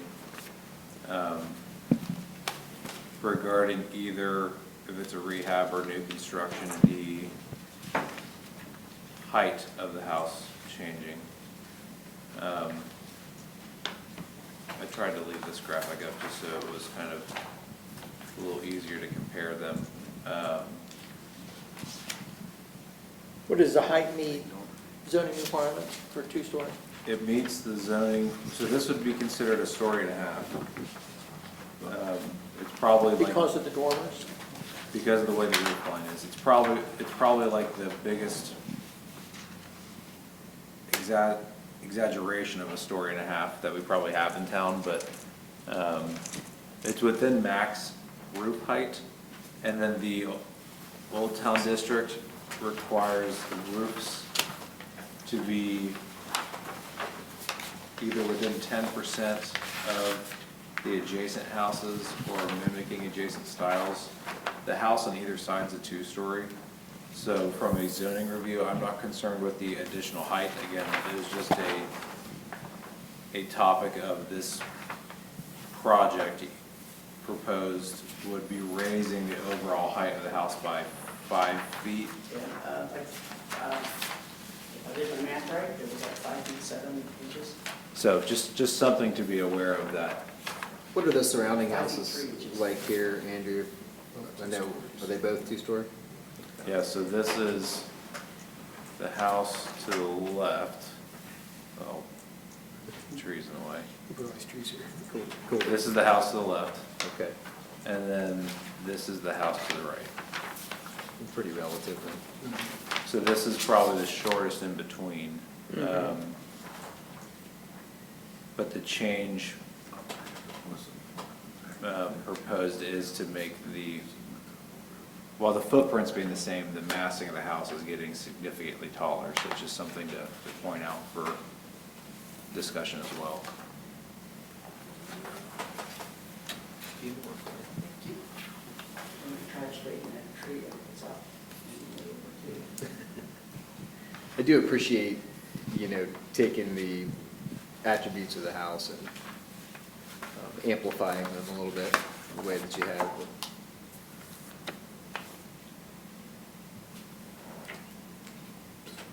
What have we missed on it? Have we seen all the samples?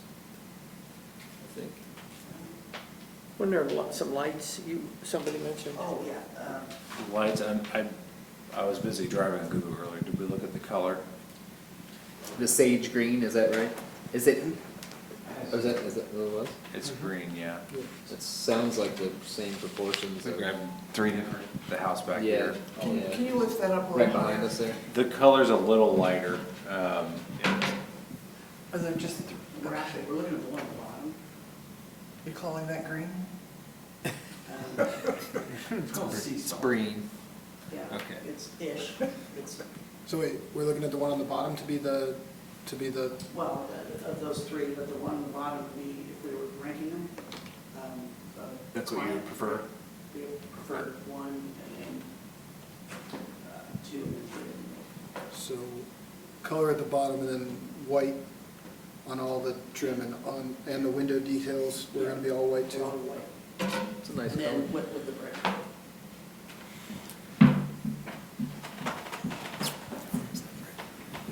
I want to see, we've got this here, so I can't see, because it's low. Yeah, flip it upside down. There you go, there.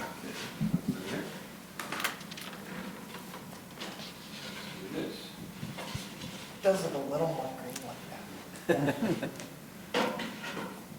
What's I know we talked about the porch and the apron there being the brick. What's the front step? Is that gonna be an actual piece of Yeah. stone or what? Yeah, actually, yeah, that would be like a piece of. Piece of limestone or something like Yeah. that? That's one of those things you look at, if you put a wooden step out in front of a house like that, I would figure out how to kick your knee. So do we want to see what the front elevation looks like without that second post on each side? I wouldn't mind seeing that. I do feel like it feels a little heavy.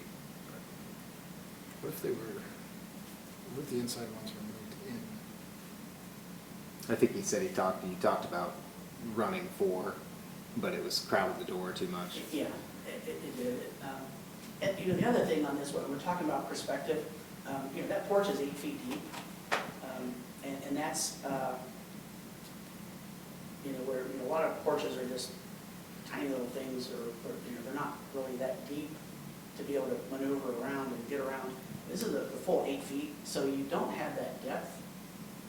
So the other way to flip this, the other side of that coin, is the columns give some privacy to the view on the inside, rather than blocking the view from the outside, because they're 8 feet away from that plane of the wall.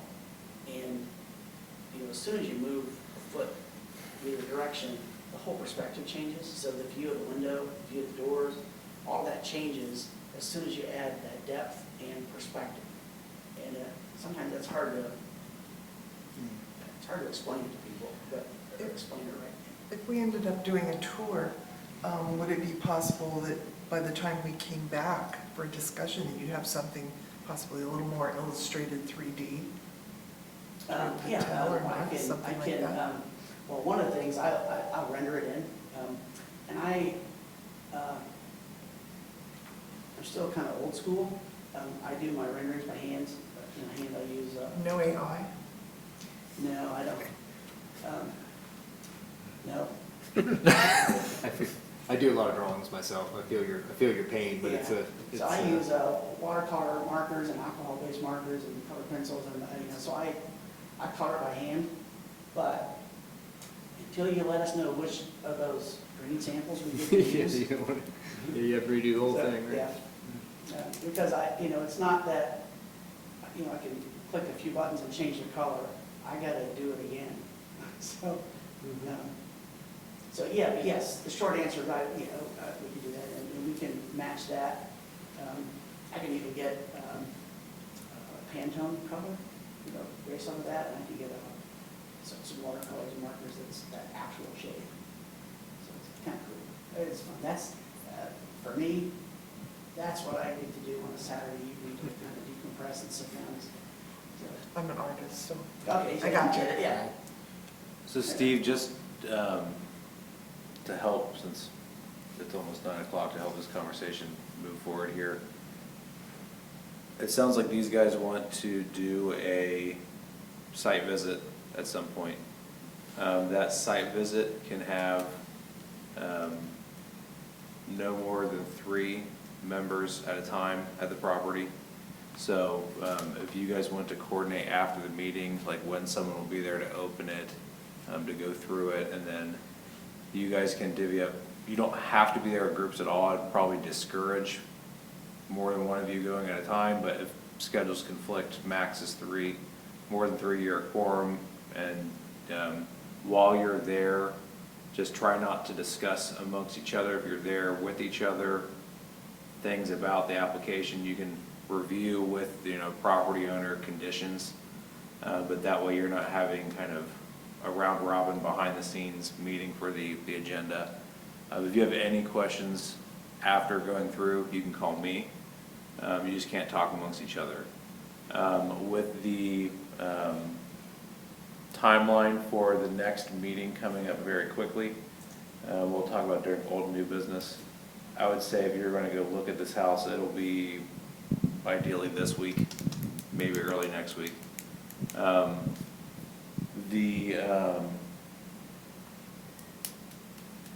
One thing I did want to ask, just to help again prompt maybe more discussion, if for whatever reason, this is a question really for you, if for whatever reason the group says the house can't be demoed, what does that do to this design?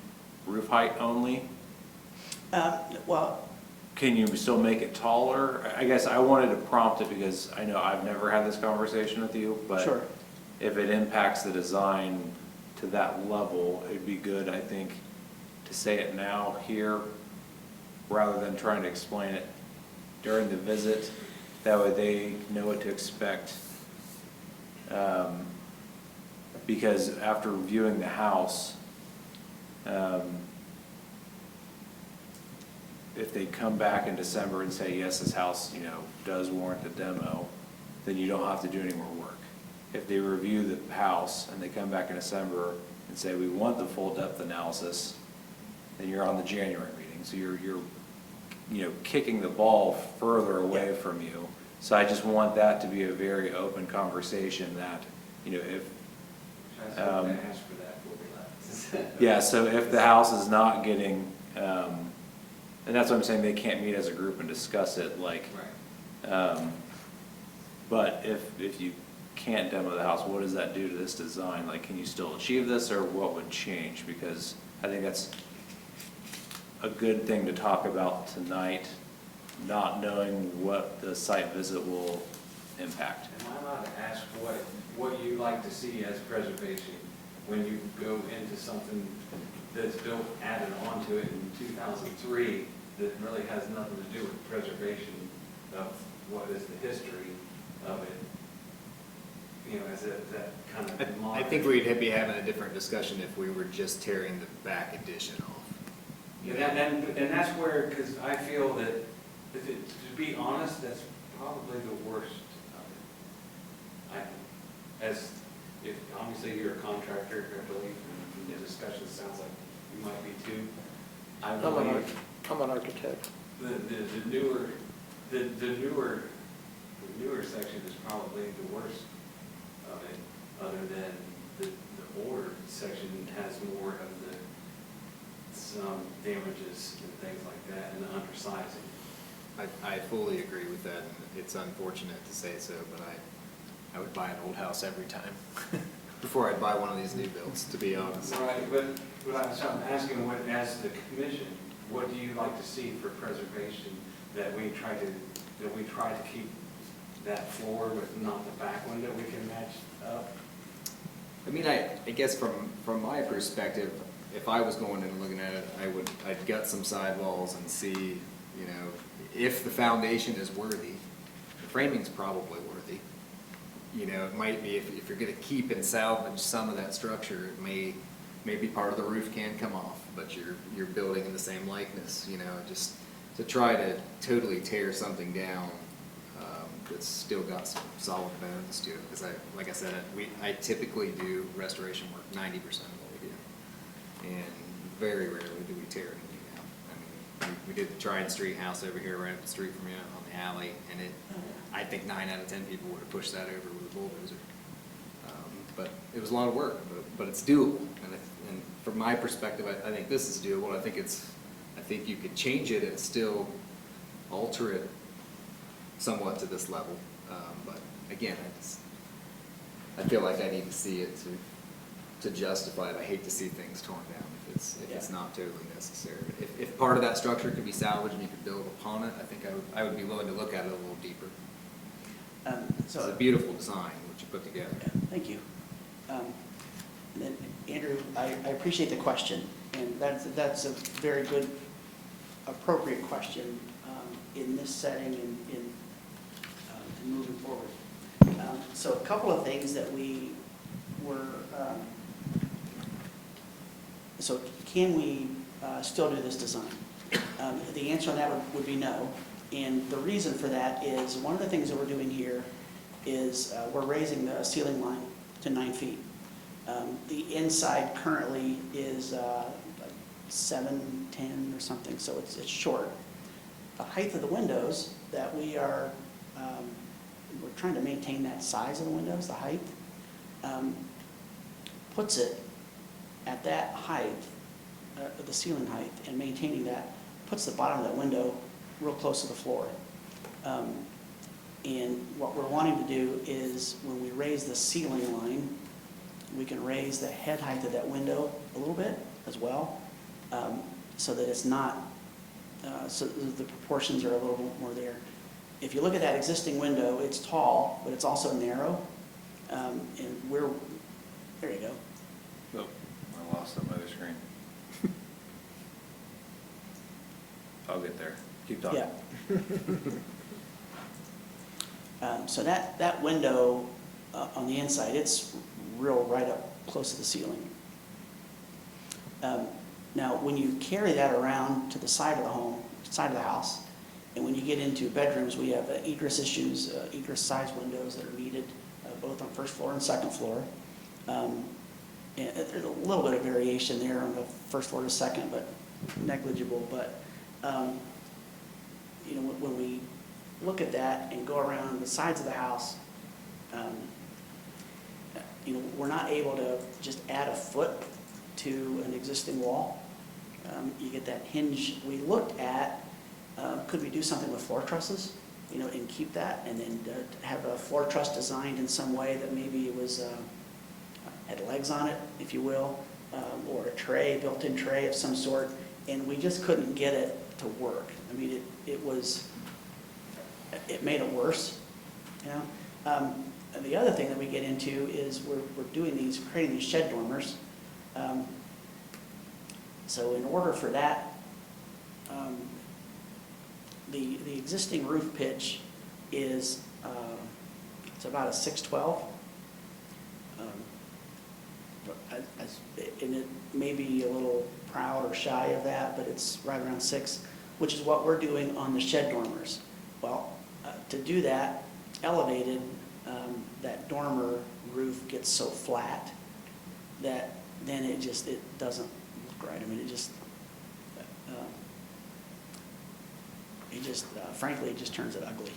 So, so that was why we increased the roof pitch of the main house, and then maintained the 6 on the 612 pitch on the shed dormers.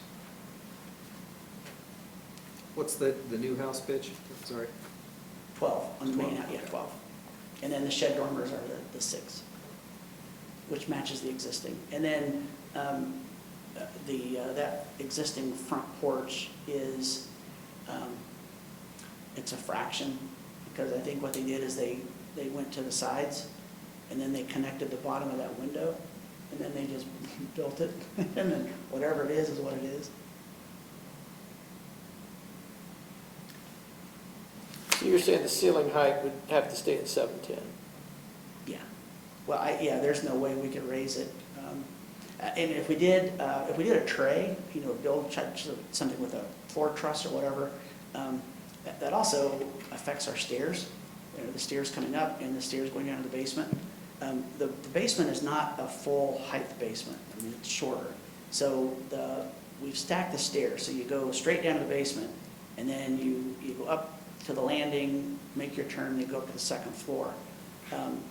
We were able to tuck that headroom of the stair landing is under the 1.5 story on the first floor, the lower roof. So it's not in the shed dormer, right? So there's a lot of levers there that you pull one over here, there's 2 of them over there that move sometimes.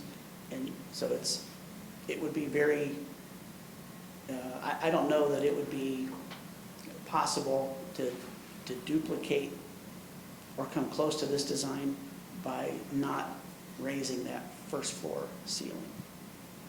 The windows don't quite work, which affects inside window trim details and so on. Stairs.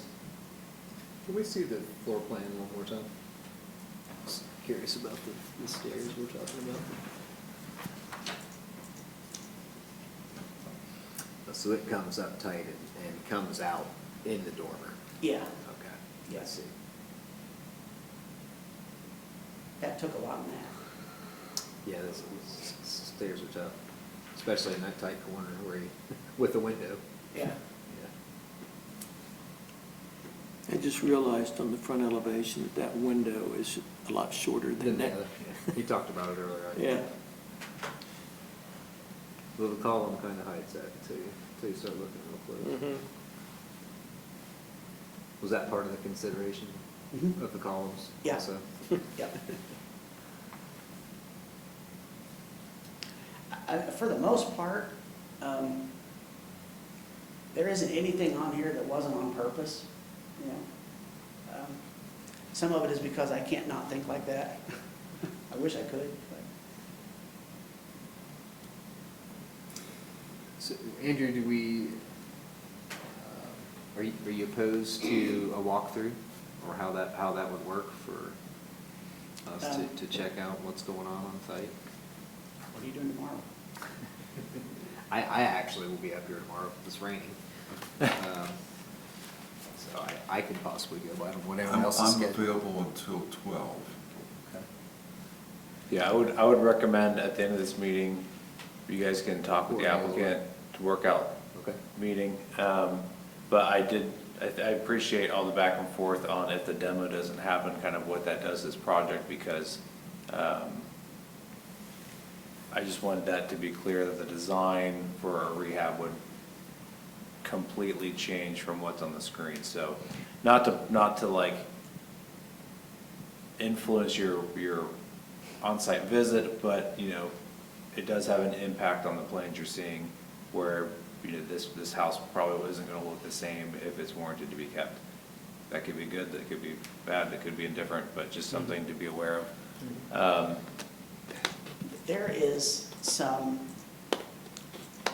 really good architecture in Canal, Winchester. And, you know, when I just took a drive and just looked and studied and took pictures, and I always look at those little details. I'm sure you do too. You see things that other people don't.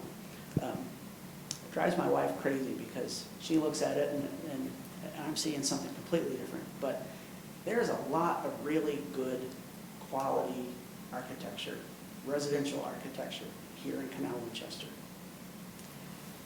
When I saw that, it was like, in a way, a chance here to really kind of contribute to that and to add to it and to build onto it.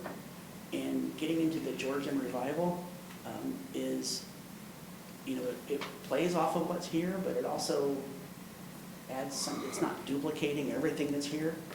And that's kind of the genesis behind this, was really wanting to put the thought and the quality into producing something that is going to be here for a while. It's going to contribute to the town, and to accent what all is here existing. There's some really good stuff here. One thing I would like to say, just from my experience, and I think there's some good options here, and with the smart side, I personally am not a fan of smart side. I've seen it fail about as many times as I've seen it remain nice looking, in a very short period of time as well. So I'm hesitant with it, although Mr. Cox's house has turned out nice. It's a little bit different application. I'm hesitant to see that spread all over the historic district. So maybe some alternative talk might be worthwhile also in the future here. Yeah, and we knew going into it that we were going to be doing either a Hardy or an LP or Smart. At the time, you know, it was kind of up in the air, but we knew it was going to be, it was not going to be vinyl, and it was not going to be alder or pine. So. Okay. Any other comments? Anyone? So I'm available tomorrow too. Can we get a motion to table? Sure. That's the direction. I'd like to make a motion to table application CA-25-049. Second. Roll call, Roger White, Yes. Will Wardell, Yes. Linda Henry, Yes, Rich Dobda, yes. David Craig. Yes. Pete Rich. Yes. The only other thing I have for old new business this evening is our December meeting is always getting shuffled around with Christmas, New Year's, all those kind of end of the year holidays. Based off our schedule, that meeting would be Monday, December 22nd. I am proposing we move that to Tuesday, December 16th. That is just a week before, but we'll be on a Tuesday. Council's that Monday, so the Tuesday timeframe, this room should be free. What's the deadline for application? The deadline will remain the same. I'll just have a week less to get stuff to you guys. Can I get a quick 16th? That works for everybody. Okay, so I will officially move that. I'll post it tomorrow on our website. I also did confirm with member Linda Henry at the beginning of this meeting. Her term expires at the end of this year. She wants us to throw her a party next month. Financial donations are accepted also. If anybody knows of a qualified individual that is looking to join Landmarks Commission, let me know. You guys' seats are a little harder to fill because we have qualification requirements. So if you have any ideas in mind, feel free to let me know, but I would like to get a new appointment to council at the end of December meeting. That way they can serve during the January meeting coming up next year. So just wrap your heads around it. I'll let you know what criteria I need. I try to have a backup for each one of you because all of you are very special in your own way. Can I nominate Steve? If he wants to come down here for monthly meetings. I don't have anything else for old new business. After we adjourn, you guys can talk with the applicants on arranging time. Make a motion to adjourn. Second. Time is 9:17. Can I get a vote, please? Oh, sorry. Roll call. Pete Lynch, Yes. Dave Kirkhoff. Yes. Rich Stoute, yes. Linda Henry. Yes. Will Ward, Yes. Roger White. Yes. Who was second on that? Dave. Dave did.